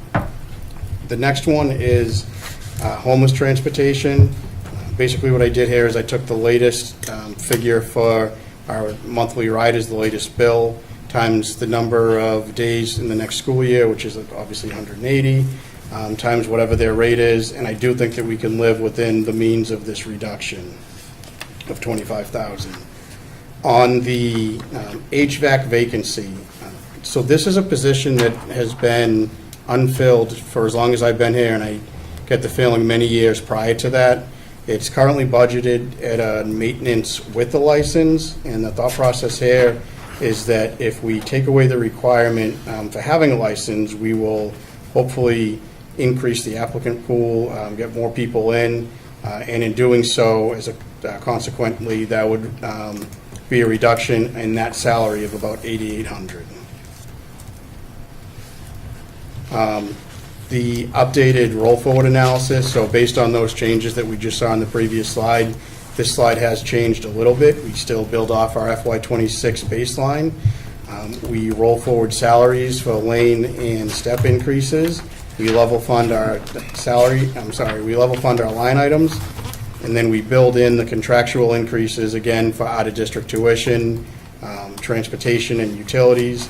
That gets us to that number of just over 99 million, and if we stopped right there and called it a day, we would be at about a 3.2% increase year over year. We did take it to the next step and make some strategic investments for the next fiscal year. That's inclusive of 12 new FTEs and some line item increases. All in, that gets us to a budget of $100.3 million for FY27. In terms of where the money goes, so this is diving into that $100 million bucket, the overall bucket for FY27. The majority of it is salaries. As I've said before, it's about 76% is salaries. And as you work your way around that pie chart, most of the next biggest buckets are also contractual with transportation, out-of-district tuition, utilities. You'll notice that about, I believe, 8% or so of this budget is things like supplies and other operational materials, or custodial and maintenance, or technology. So it is, in terms of a percent of the overall budget, a small percentage that is not related to salaries or contractual. And then when we talk about drivers, we're talking about that $4.3 million increase year over year. No surprise that the biggest driver, again, is salaries. And that as you work your way down this slide, it's similar to the budget composition from the slide before, in that it's mostly salaries, contractual obligations, and there is supplies and services in there for a little bit of that. Just a deeper dive into the salaries briefly, that $3.1 million, I mentioned it includes step and lane changes. It also does include the salaries for the 12 new FTE positions. And then you'll see that this is updated based on some of the changes that we talked about, those 4 items that we discussed a few slides ago. So the transportation line came down because that did include homeless transportation. As I mentioned before, we're in year 2 for general ed, so the little bit of a reprieve we had in year 1 of that contract, we're basically back to where we were back in FY25. For special ed tuition, that's your mandated contractual obligations for out-of-district placements. And then electricity, we talked about the rate increase in October coming up. We don't know where we'll end up exactly, but we're making our best effort to predict that. Right now, we think that'll be inclusive of about $160,000 increase. The 12 new FTE positions, and I can spend a little bit of time on this. Again, the building subs, it's 8 bodies at a 0.5 FTE. The thought being that 7 of them would be at the 7 elementary schools and 1 would be at the high school. The teachers, there's 3 FTEs. 1 is a RISE teacher, 1 is a high school wellness teacher, and the 3rd is a 4th grade bubble room at the Shamrock. Working my way down there, the assistant principal is also at the Shamrock. Mr. Clark is retiring at the end of June of 27. He's been with us forever. I think he has a wealth of knowledge there. I mentioned before going there on a day where he figures out how to fill any of the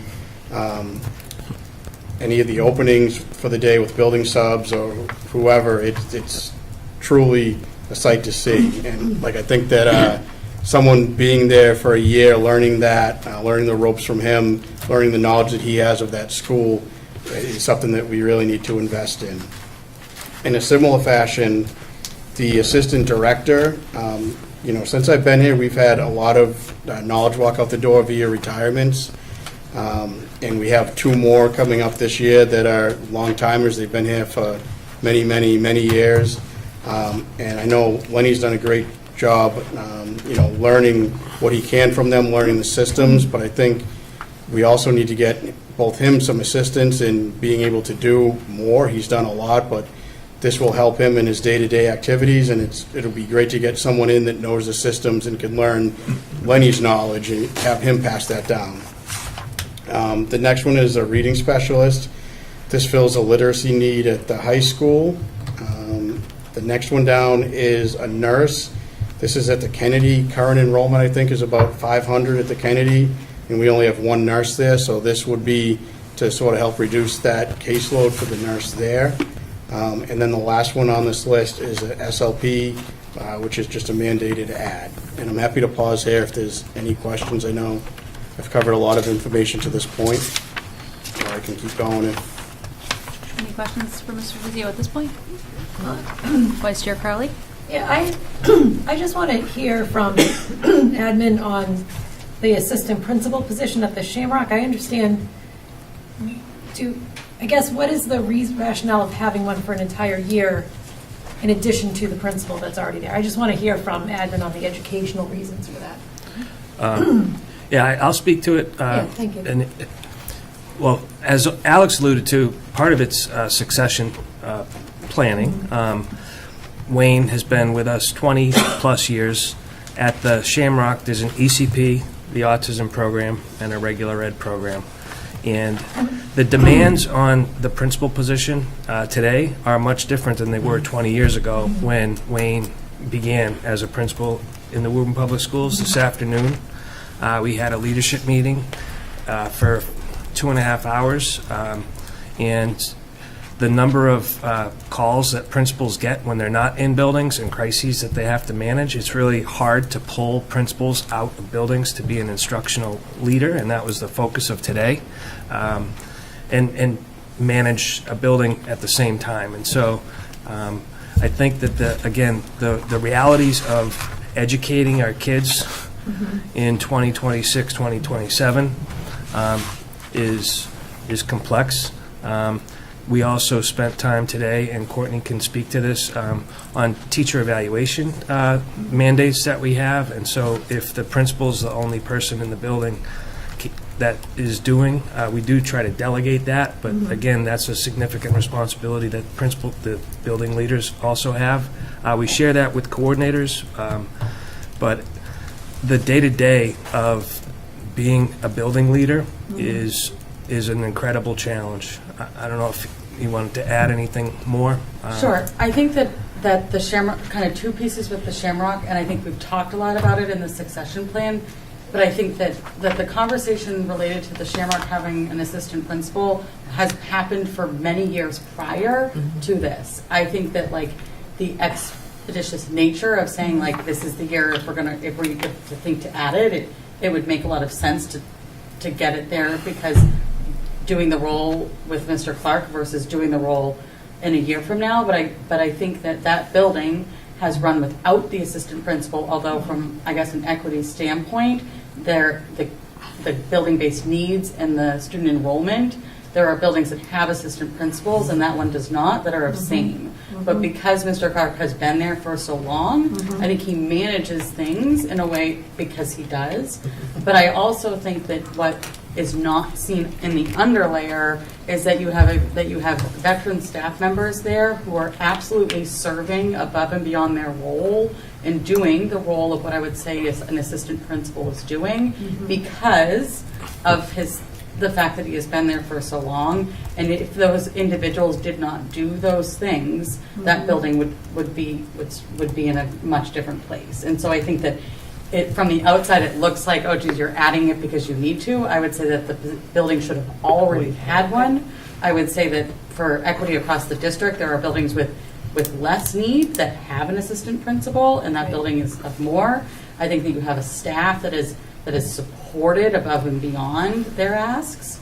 And I would say that the number of times that those staff members say to me, do you know how much he does here?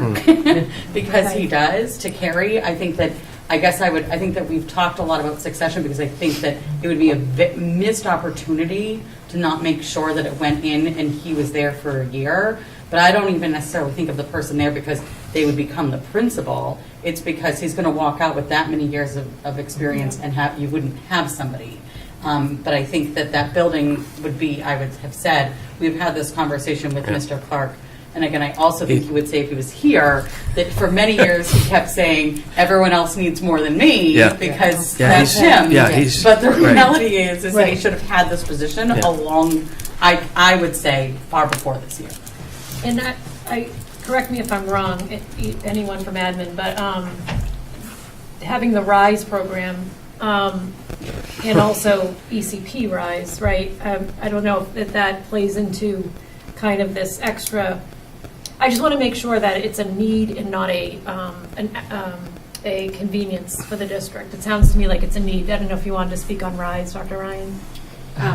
Yes, so I would say, frankly, I don't know how Wayne does it. The Shamrock has the highest population of students with severe special needs in the district. I think that he is so experienced and skilled with these students that that's the only way that it works. And I think the learning curve for somebody coming in is going to be significant. I don't know, I honestly don't know how he manages it so well.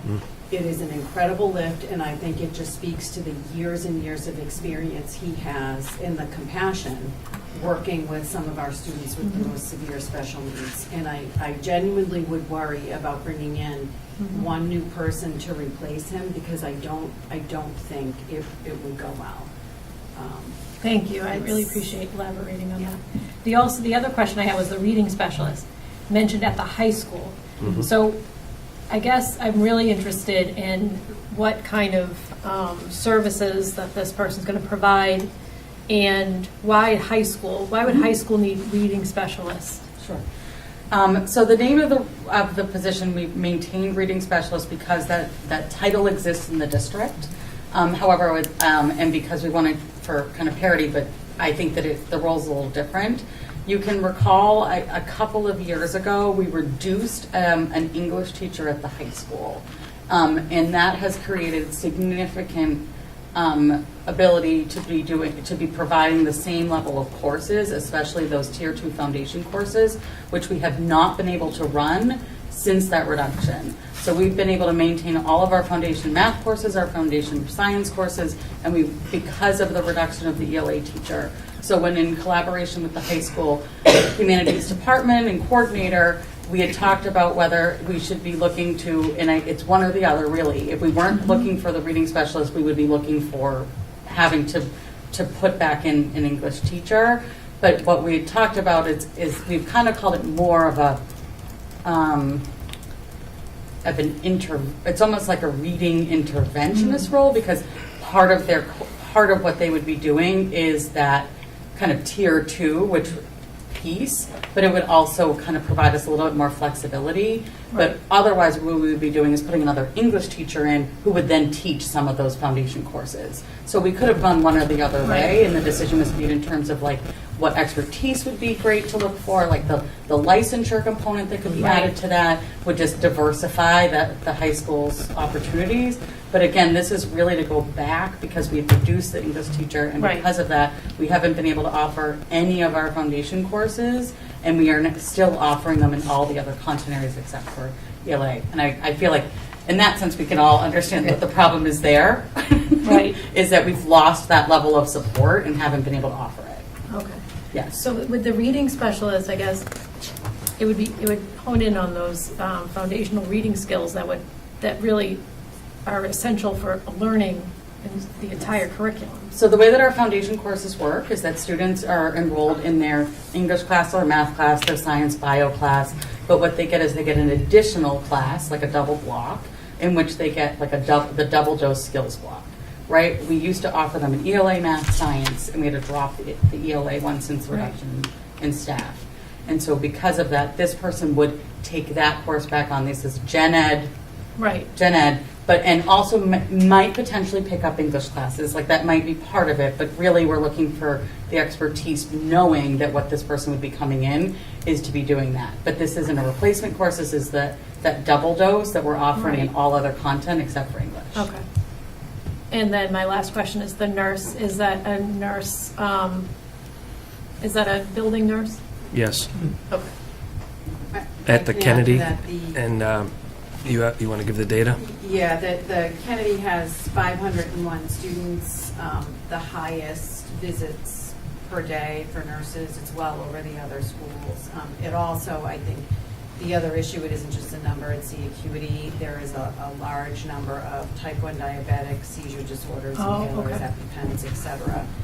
So it does present a safety issue when you have that high a number of students as well as a high number of complexities. Okay. Thank you. I just wanted to make sure I understood. Any other questions before Mr. Tizio resumes? Yes, to Mr. Mulrennan. Thank you, Madam Chair. If I could, Alex, you're telling us that not hiring an HVAC technician, I'm just concerned with that point because the work that they're involved in may or may not require a licensed HVAC technician to do the work. I'm not sure the levels of what has to be done there, so I kind of caution the idea of filling that position. And again, I know Mr. Chisholm brought it up, how many directors we've had that have asked for an assistant. I know Lenny's, to us, is still new to us. And with those other 2 full-time positions leaving, I know how difficult it's been over the years to fill the maintenance people because of salary items. So I had to get into a bidding war with, oh, they want this, they want that. Prevailing wage is this, the benefits is this, and Lenny still needs an assistant director. Nothing against Lenny or the people that work under Lenny, everybody's doing a terrific job. I'm just concerned with the HVAC technician fulfilling their obligations and also the 2 people that are leaving. Again, tonight's just a presentation, and those are some of the thoughts and ideas I have. Mr. Chisholm's always been with the building substitutes. Again, if that happens, it happens. And again, the difficulty there will be who they are and when they're going to be in the buildings, because if we ask for attendance records, we'll probably find out that most teachers are absent on Mondays and Fridays, but here we are trying to fill Tuesdays, Thursdays.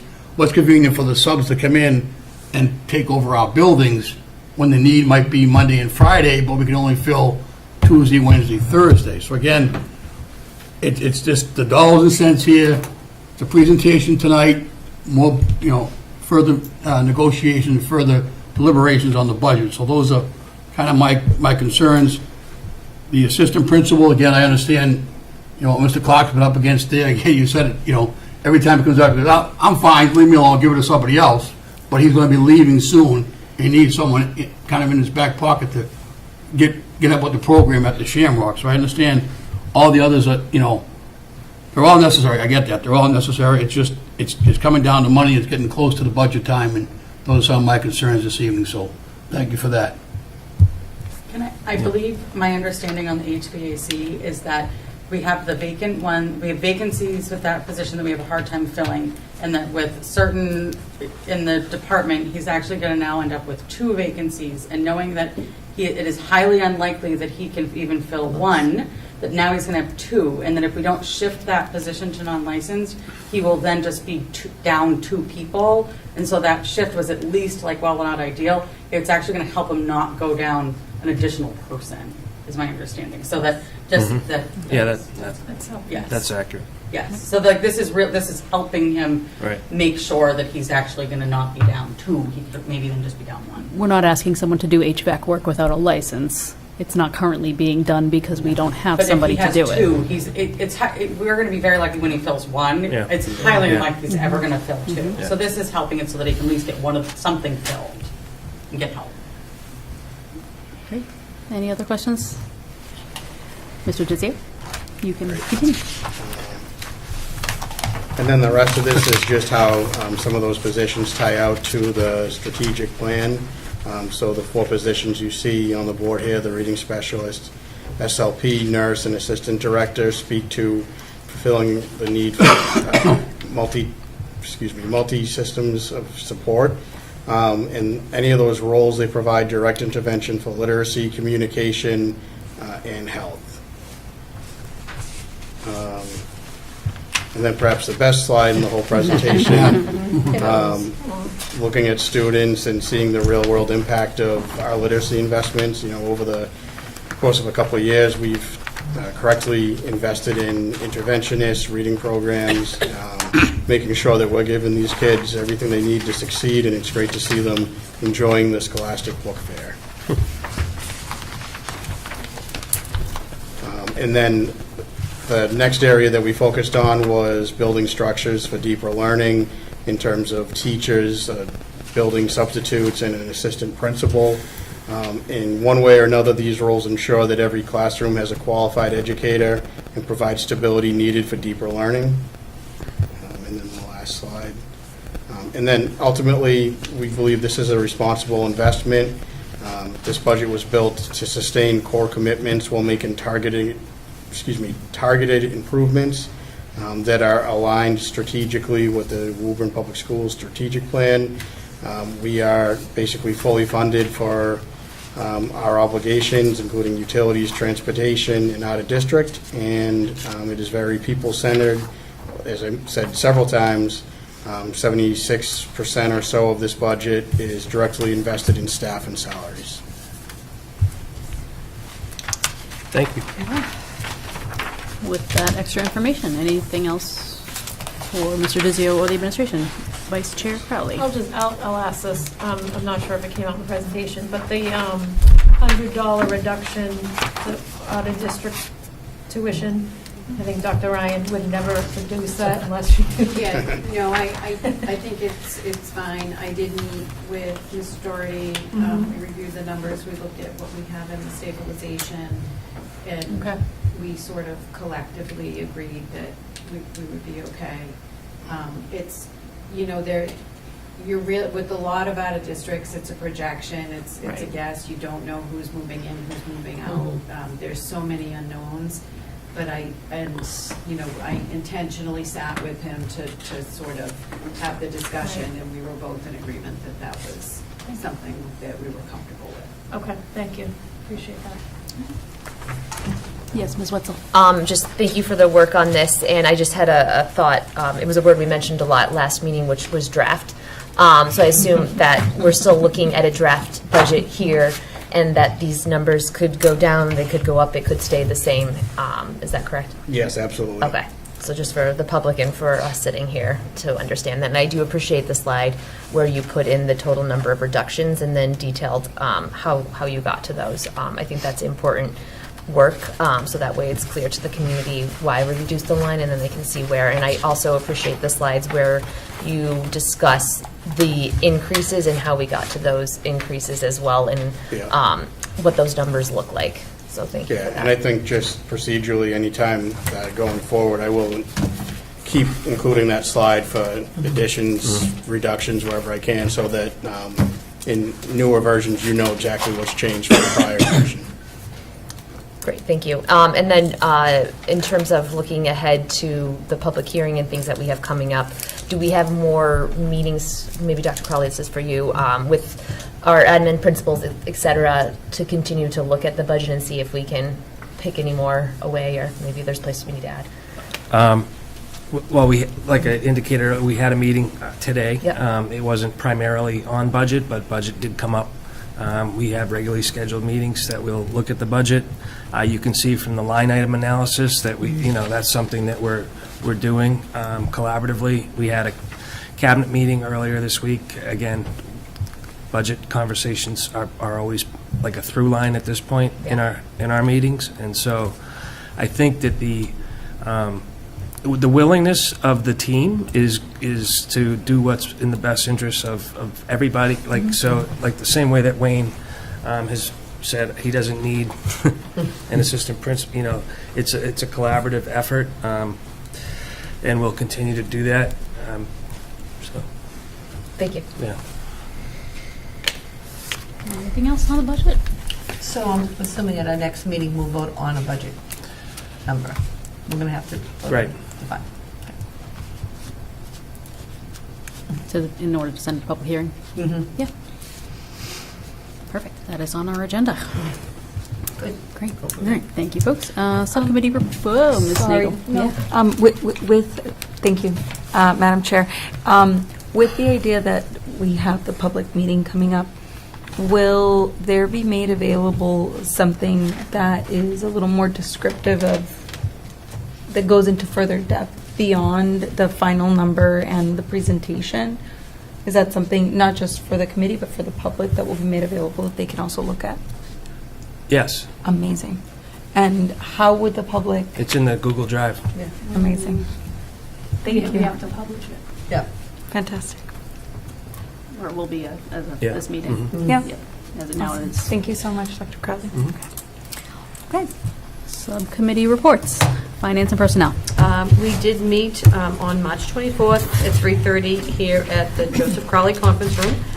In attendance was Director of Finance Alex Dizio, Assistant Director Patty McKinnon, School Committee members Nancy Wetzel, Maria Nagel, and myself. We discussed the warrants. Warrant 1 was for $1,818,599.28. Warrant 2 was for $106,309.51. And warrant 3 was for $696,856.07. And a motion was sent to 3-0 to approve these, and we just need a full vote. Do I have a motion on these warrants? Motion to approve the warrants. Second. Motion and second, any discussion? All those in favor? Aye. Any opposed? That carries. And the balance of accounts were found to be in order, and we need a motion on those to accept that. Motion to approve the balance of accounts. Second. Motion and second, any discussion? All those in favor? Aye. Any opposed? The ayes have it. And questions were submitted to Patty McKinnon, and they were answered at the meeting, and we adjourned at 3:50. That's Joseph T. Crowley Conference Room for you. Yes. Community relations. Yes, community relations met on March 10th here in the school committee room. Present were Dr. Crowley, myself, Ms. Nagel, and Ms. Crowley. We had two guests with us, Mark Camaro from the Woburn Business Association, Woburn Chamber of Commerce, along with the Chamber President, John Casey. And it was basically back and forth discussion on what the Chamber of Commerce has to offer the Woburn Public Schools, some partnerships, connections, and that they're a nonprofit. So, obviously, they've also worked with the superintendent's office with Tiffany as far as things that are upcoming for the chamber. Tiffany puts that out to the schools on their remind notices and whatnot. So it was, again, we'll have, Ms. Nagel and Ms. Crowley, intervene, but it was just kind of a discussion about what they offer, what they have to do, where they can connect. I know Ms. Crowley brought up, like, the Decker people. They've got things all the way from, flying cars to the local guy that, does painting and tile work. So just a partnerships, a collaboration we could do with anybody in the chamber to, help out the schools in different ways. So I don't know if Ms. Nagel and Ms. Crowley wanted to add anything, but that was it, and we adjourned at 6:45. Okay. Any questions for community relations? No, I'll just add, it was a great meeting. Thank you, Ms. Mulrennan, for having it. I thought that was a really nice discussion with the superintendent about getting more community access for the learners at the high school, and partnering with businesses in Woburn. I thought it was really good conversation. I don't know. It's like Ms. Wetzel. Ms. Wetzel's here, Ms. Nagel's here. Yes, I agree. I mean, there was so much enthusiasm from the folks from the chamber, and so much willingness to cooperate and find ways to support the district and our students. So it was great. Yeah. All right. Excellent. Thank you, community relations. Curriculum and data trends. So we met yesterday in attendance were Mike Mulrennan, Pat Chisholm, Assistant Superintendent Courtney Young, and myself. We began at 4:30. We had public comment from Rachel Kuberry questioning about the health curriculum, just to find out more because there's limited information and scope as to what's being done. Found on the website and kind of what's done centered around really the sex ed and the puberty, especially at the younger grade levels. So we did get some more update as well tonight from the health and wellness department. So that was very helpful that it coincided with what we talked about yesterday. That they are in a curriculum review cycle for the health, wellness, PE. So we heard a lot of that tonight, which was nice. So the idea of the sexual and reproductive health, which is kind of separated out, there will be information going home very soon about kind of what we do with sexual health and reproduction and the ability to opt out if there's a specific request to opt out. So that information will come out very soon. One of the other components was kind of what's happening with curriculum this year. For example, K through 12 Reveal Math will be in place for this upcoming school year. We were in a math curriculum implementation year will be happening for next year when everybody will be doing Reveal.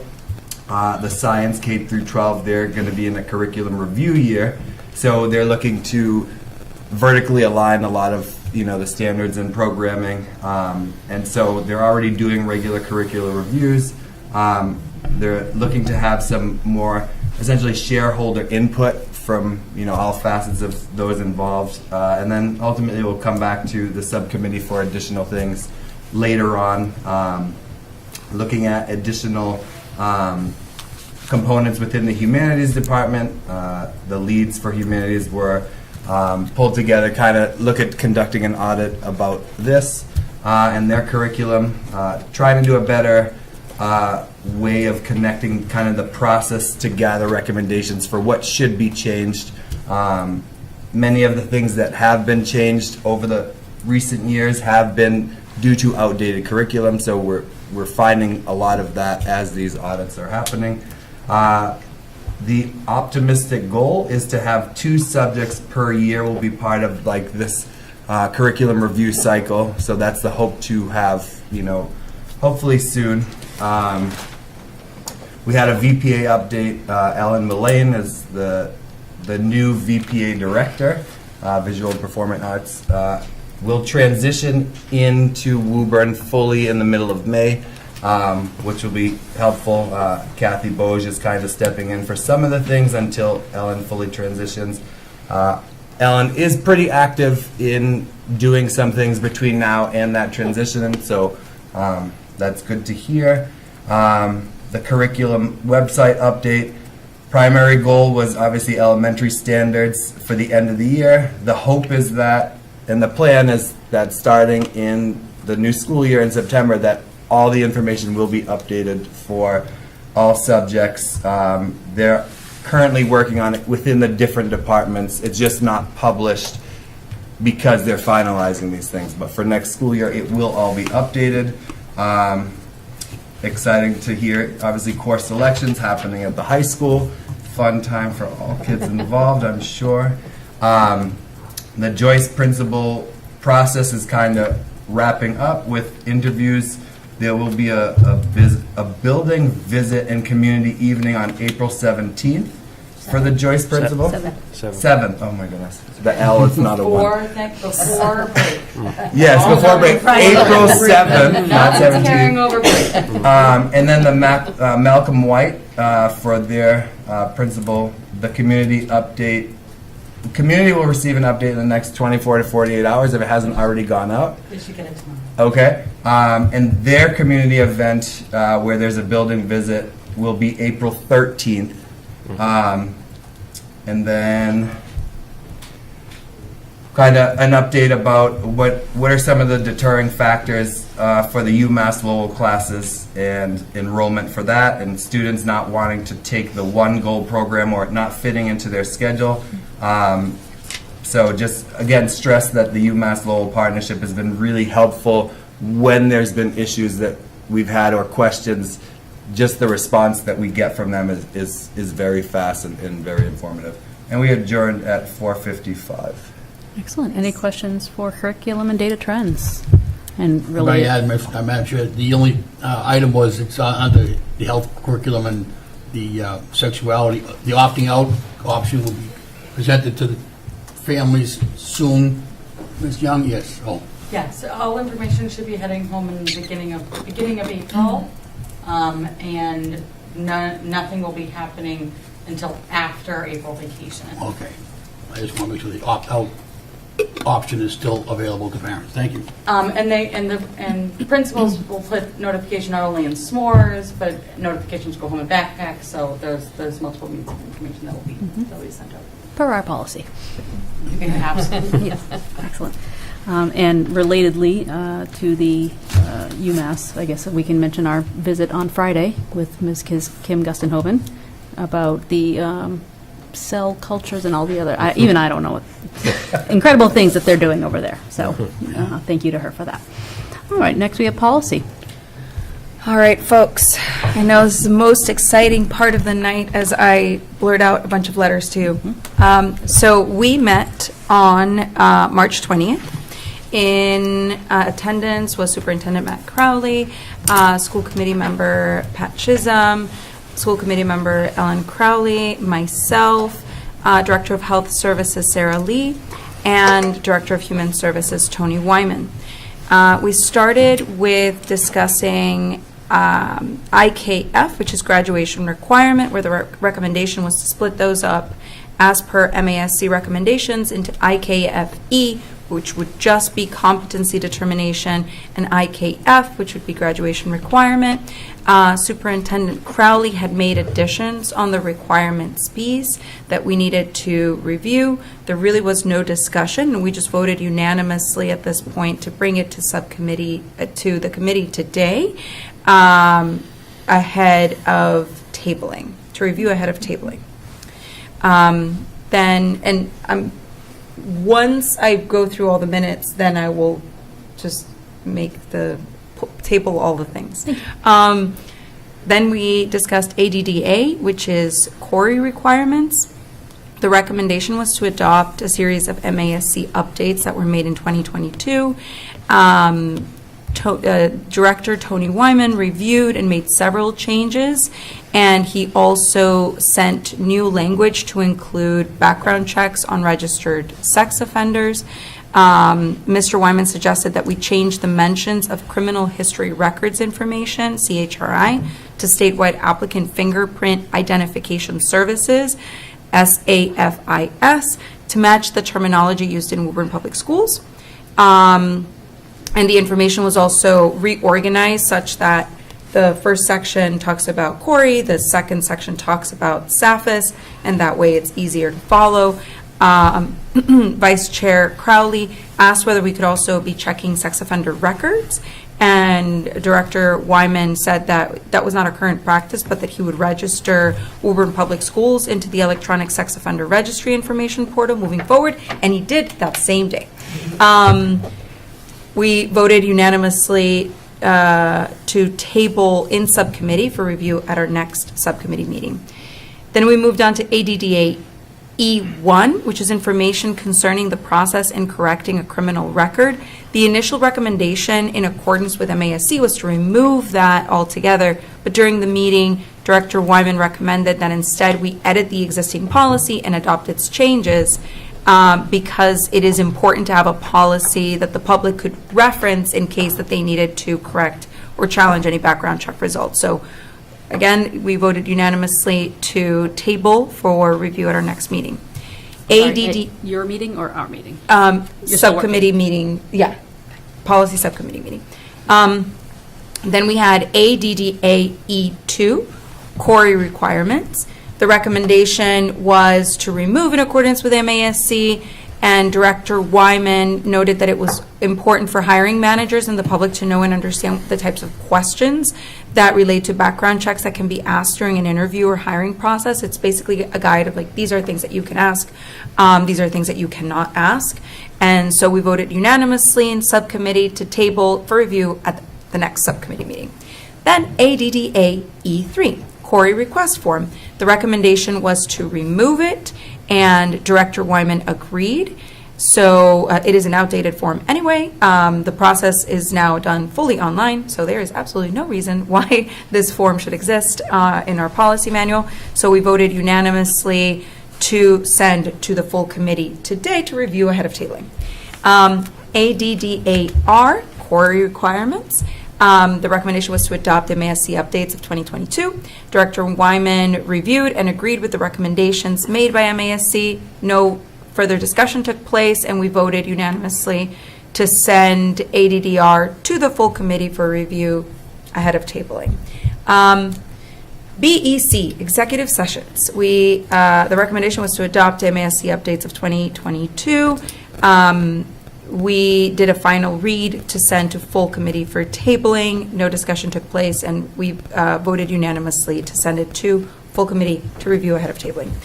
BEDD, rules of order. Recommendation was to adopt MASC updates of 2022. We did a final reading so that then unanimously we voted to send it to full committee to review ahead of tabling. BEDF, voting method, adopting MASC updates of 2022. We unanimously voted to send to full committee to review ahead of tabling. No further discussion took place. BEDG minutes. The recommendation was to adopt the MASC updates, and these are like minimal updates, and no discussion took place, and we voted unanimously to send to full committee to review ahead of tabling. Then we wrote a new policy, IMGB, for therapy dogs in schools. We took from Ms. Wetzel's notes from SSA, as well as existing policies, IMG for animals in school and IMGA for service animals in school, and took also from existing policies regarding therapy dogs in school. Thank you so much, Ms. Wetzel, for also sending all those our way. We wrote this new policy and reviewed it and voted unanimously to review at the next subcommittee meeting further. There was one edit, since we did have Director of Health Services Sarah Lee with us. She did recommend, there is a section where we talk about how the handlers have to clean up after the dogs. And so she did point very well that it was important to define what we mean by cleaning up after the dog, because that could be interpreted differently by different people. But no further discussion beyond that. Moving on to MASC, further MASC policy updates that had not been previously discussed. We were not able to go into BEDK, reporting school committee meeting business, BHD, school committee communications with the public, BIA, new school committee member orientation, KCD, public gifts to the schools, or BDFAE, school improvement plans. So all of these were moved to be reviewed and discussed at our next subcommittee meeting. We were able to very briefly touch upon BDFA school councils. Superintendent Crowley provided some edits to the existing policy, and we voted unanimously that we are going to table in subcommittee for review at the next subcommittee meeting. We also had a presentation by Director of Health Services Sarah Lee providing a draft on new policy for JLCD, administration of medication to students. Our current JLCD policy is very limited, and basically there's only very few instances in which the nurses can designate someone to administer certain medication. And even in those instances, for the first time that they administer the medication, the nurse has to be present. So this is, as you can imagine, if you're having someone that needs medication administered right there, and you have already been trained and you are already a designated person, the inability for you to administer that medication could prove lethal in some cases. So it was very important to take from some new standards that the state has put forward and extend that delegation only to be used in emergency situations, but it does expand what other medications non-nurses can provide.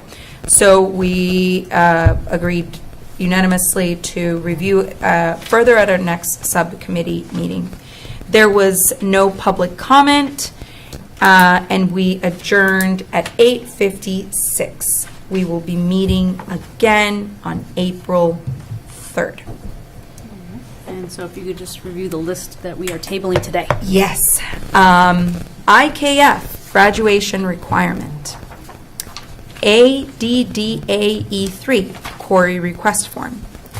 ADDAR, query requirements.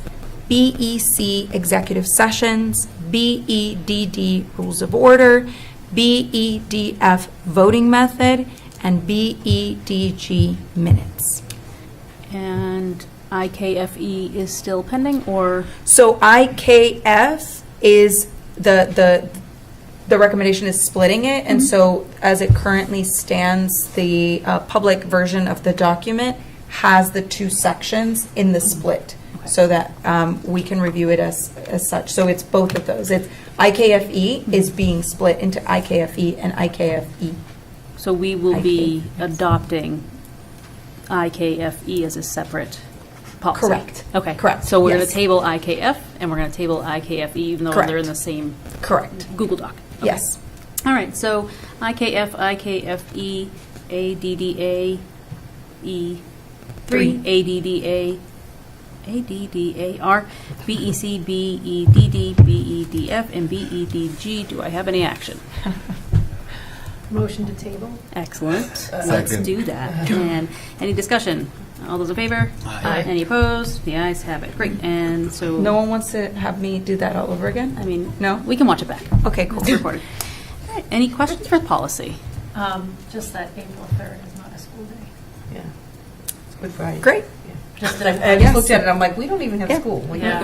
Good point. I'll Fantastic. bring that up. No, I So just we will be wanted- rescheduling. We're Yeah. going to be rescheduling. Fantastic. Okay.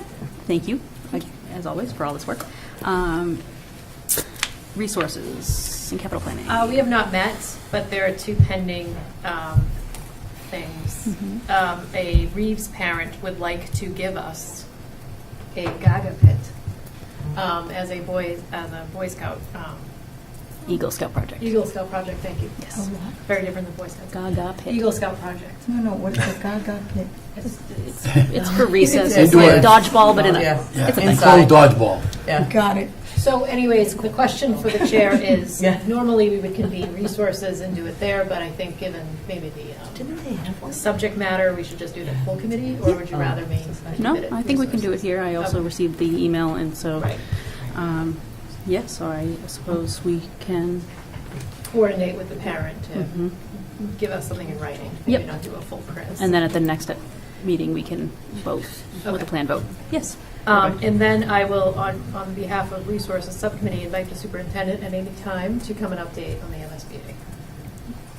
Will do. Right. We have the SOI on our future agenda items, actually. Oh, it's a standing agenda item, right? We were planning to review it at the next meeting. Oh, okay. Ahead of. Even better. Yeah. But talk about it as much as you want, wherever you want. Okay.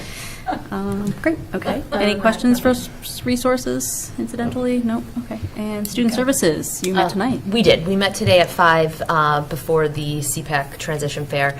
So I'll go over my full notes at our next meeting, but I think two things I wanted to talk about today, just because they're important.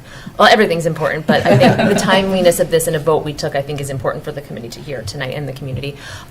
So the ECP, we sent out a remind last week that we'll be offering various new options for our ECP, our early childhood program housed at the Reeves and the Shamrock. So there, just a little bit about the program. So it's a pilot program, and we're able to do this while we understand we have space issues. This is not a change of scope of the program, because the program itself is a special education program. It's more of allowing more neighborhood peers to come into the program. So we're already running the ECP program for some IEP children from 8:30 to 1, but we're not integrating that entire time. So the allowance of more children who are paying peers to come to the program won't be taking up additional classroom space, or it won't be taking additional classrooms. It will be taking additional space inside the classrooms, but the classrooms are already open. So this program would help to fill those spaces and make sure we're in compliance with our special education program, the ECP, at the Reeves and the Shamrock. And various new pricing options were sent out to families, and what that entails is, so what we're offering, what we currently offer right now is... Can I clarify before you go into that? Staff, I'm sorry, I don't mean to interrupt.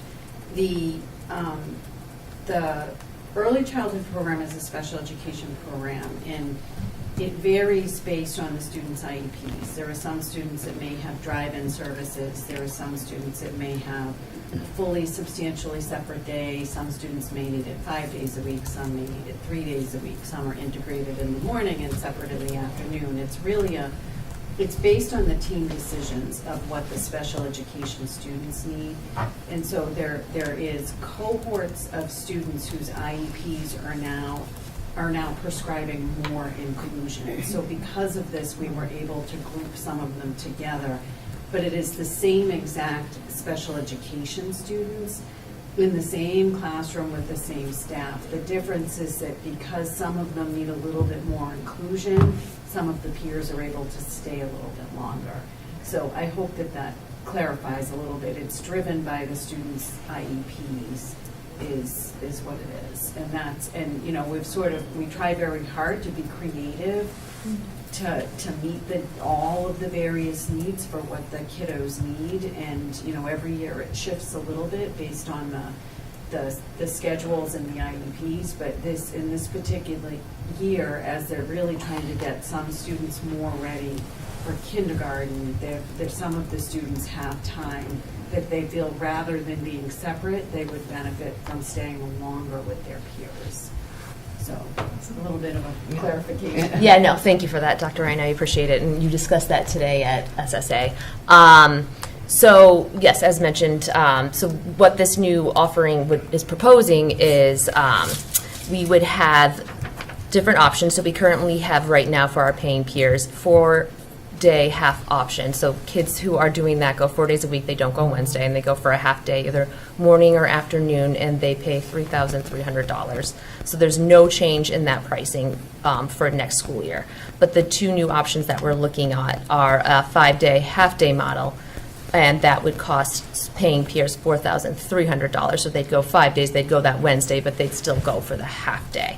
And then the other option would be a 5-day, so going Wednesday, but they'd go for the full day, meaning they would go till 1 o'clock, and that would cost $6,300. So we're not changing the scope of the program or the times. We're just adding more students to the full day program. And our hope would be then, of course, to be in compliance and to give parents an option to have their child in preschool 5 days a week, or in preschool 5 days a week full time. So while we aren't restructuring anything, we did take a vote on the changes to the pay structure of the program. So Mr. Oliveira, made a motion to approve the financial the increase in tuition due to the additional hours that the students will be there. I seconded the motion. It was approved by SSA. We thought it best to send to the full committee for a vote as well to approve the change of pricing for the program. But to be clear, the change of pricing is because of the additional hours. The program it's not going to cost any more money because we already have those staff members there. So there's no change in the scope of the teacher's work, and there's no change to the amount of money the teachers will be getting, because they would be there anyhow. They'll just have a few more students in their room. And if more paying peers than spots allow, we would then go to a lottery system for anyone that was interested in the program. And this is a pilot, so this is something that we would look at every year to include the pricing, to include the number of kids that we were able to allow into the program, because again, this is a special education program where these kids that are on IEPs are now able to stay, and we are able to accommodate more paying peers because of the gear up towards kindergarten that they have, and the as it's written in their IEP, and they're able to, I'm not saying this very well, but have more integration. This is why I don't give my notes 2 hours after a meeting. Can I clarify a little bit for you? By all means. So it's okay. I know the preschool's a very complex sort of structure. So it's, again, students that have integration, we currently have students that come 4 days a week in a model where some portion of it is integrated. And the integrated peers that come 4 days a week pay $3,300, and that is not changing. And we still have many students that need that exact same structure. So there's no change there. For the 4 days, we have a classroom that the students come on the 5th day, but the peers don't. And in this particular classroom, the IEP teams determined that it would be appropriate and beneficial for the kids to make progress to have the peers on that 5th day. So the cohort that was 3,300 will now have another class that has the peers coming for the one day that they were not. And the pay structure for that is $4,300. Okay, and then there is another integrated class where the peers that were leaving at 11, the teams determined that the students would do better if the peers stayed until 1. And so in that cohort, the price structure is $6,300. So it's the same special education students in the same classrooms with the same staff. It's just a difference on how much time they have with their typical peers. And so the rates are, they're low, they're not very high. It was discussed with the special education administrators and preschool ECP staff, basically because we had such a compliance challenge with typical peers, there is not a desire to raise rates and make it so that we cannot fill the peer spots. We're looking to serve the students' IEPs and to fill the peer spots without making drastic tuition changes. And I think the tuition is something that we revisit every year. If we find that we get a larger draw, then it is something where we would again look at it and we would bring to you, do you want to increase the tuition? But what was proposed by the team that had looked at this was keeping the 4-day model the same at $3,300 for the additional day, changing it to $4,300, and for the students that will stay 2 hours longer, changing it to $6,300. And again, I think it's on the lower end, but I think it would be a good idea to do that. So I hope that clarifies a little bit. And so the increase is commensurate with the change, the increase in hours. Does that constitute a tuition change that we would need to vote on, or? I think so, because when I looked at it, it isn't, the full day is somewhat reduced from the hourly because it would have priced too high. So I would suggest that you vote on the actual tuition for this, just so that there isn't any confusion with that. All right, so from SSA, Ms. Wetzel, would you like to make a motion? Yes, so I would like to make a motion to vote on the pricing for the 5 full-day program at $6,300 per school year, the 5-day half model program at $4,300 per school year, and the 4-day half model at $3,300 per school year, and that's no change. And one clarification, when it is termed a full-day model, it is until 1 o'clock. It's the same, it's not actually Full day. yes. 8:30 to 1. And obviously, no one is saying this, but we're not charging the eligible students, we're charging the peers. Correct. Right. It is Okay. the peers. And Yes. and again, the goal is to have, getting in compliance required raising the at-risk Right. spots quite a bit last year, so we were really trying to find sort of that happy medium to meet the needs of the IEPs and to have typical peers in the appropriate spots. So we have a motion Second. and a second. Any discussion on the motion? On the motion, Yes, Mr. Middleton? is there any scholarships available or funding, or how would someone go about something like that? Yes, so it is in all of the information that is sent out by the preschool. There are at-risk spots, and there's instructions and a process. Thank you. And that's been in place now for a few years. Yeah. Great, thank you very much. All set, Madam Chair? All right, any other questions, comments, concerns, discussion? No? All those in favor? Aye. Any opposed? The ayes have it. Anything else, Ms. Wetzel from SSA? Nope, just, sorry. Typically meet the last Wednesday of the month before the school committee meeting at 6. We met at 5 today because of the CPAC transition fair, which was this evening, and a shout out to CPAC. It was the 20th annual, so they had 20 different vendors there, and they've served over 1,000 students in the past 20 years, and Mayor Concanon was there and gave a proclamation. So it was a really fantastic event, and I'm looking forward to hearing from them as to how it went, but I did go, and there was quite a few families there, so it was wonderful. And yes, anyone who would like to come. We didn't set a date for our next meeting, but again, we typically meet at Wednesday at 6, and we offer public comment. Thank you. Thank you. Any questions for SSA? Mr. Oliver? Can I just add, in that proclamation, tomorrow is Woburn CPAC Day. So you haven't missed it. Thank you. That's right. It is proclaimed. Okay. Correspondence. I had one from, we all had one from Dr. Crowley regarding Best Buddies and his bowling date. From Reshmi Gurusamy and her son's Eagle Scout project, which we will vote on at our next meeting. Ms. Kuberry regarding the public records request update. And any other correspondence that anybody received? Perfect. If you do, send it on over to the chair and I will share it with everybody. Future agenda items. At this time, I have the Vigaga Pit request, the discussion items, vote on the FY27, the SOI. We have Alex Ray from the Ed Foundation coming to talk about the Hall of Fame coming up on May 9th. Any other future agenda items, Ms. Nagel? I would like to discuss a conflict that I have on May 12th, and wanted to see what possibilities may exist to reschedule. It is a minor surgery, so You I'll don't be have in to. recovery. I mean, if you want to tell us all about it, you can. Well, I mean, you know I want to hear it. sure, But, I'll no. sit back tight. Okay, so, Do you want to go before or after?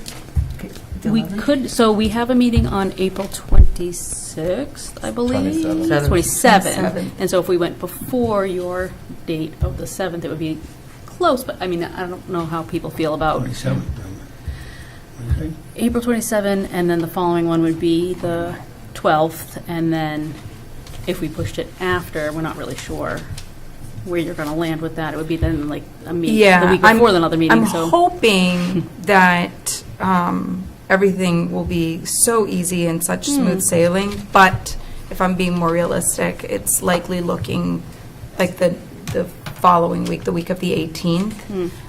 Will have made a full recovery, so I don't know if May 6th is too soon. Could we do the 11th? Could you do the night before or no? No, I'll be in recovery. So From the the surgery is on the 7th, and I'll be in recovery the next week. Oh. Yeah.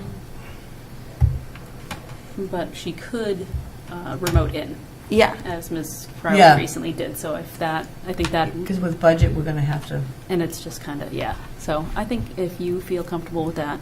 Fantastic. Then we can do Thank that. you. So no change to the schedule.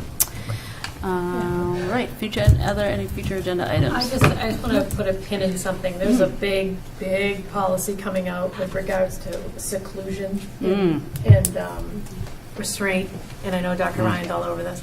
So it's kind of huge, and it's going into effect in August, and there was a lot of, on the legal side, there's a lot of policy drafting. So I think for the end of June meeting, we probably should have like a draft, because there's like regulations and liability attached to it and everything, so, yeah. Dr. Ryan's all over it. Fantastic. So it can either probably come out of SSA or policy, Or both. just to be aware of it. It's huge. Okay, great. That is on my schedule. All right, and Mr. Mulrennan. Thank you, Major. Just a quick update from anybody. Is the Shamrock School on schedule for the new roof? Yes, Bids, everything's ready to go? yes. Great. All right, thank you. All right, thank you very much. Okay, and we do have an executive session to discuss strategy with respect to collective bargaining. If an open meeting may have a detrimental effect on the bargaining position of the public body, and the chair so declares, which she does, so do I have a motion? Yes, I'll motion to move into exec session for the purposes stated by the chair. And we have a second. Any discussion? All those in favor? Aye. Any Roll call, opposed? please. Roll call, please. Ms. Chisholm? Yes. Ms. Crowley? Yes. Mr. Mulrennan? Yes. Ms. Nagel? Yes. Mr. Olivera? Yes. Ms. Wetzel? Yes. Ms. Cormier? In favor. Thank you, folks.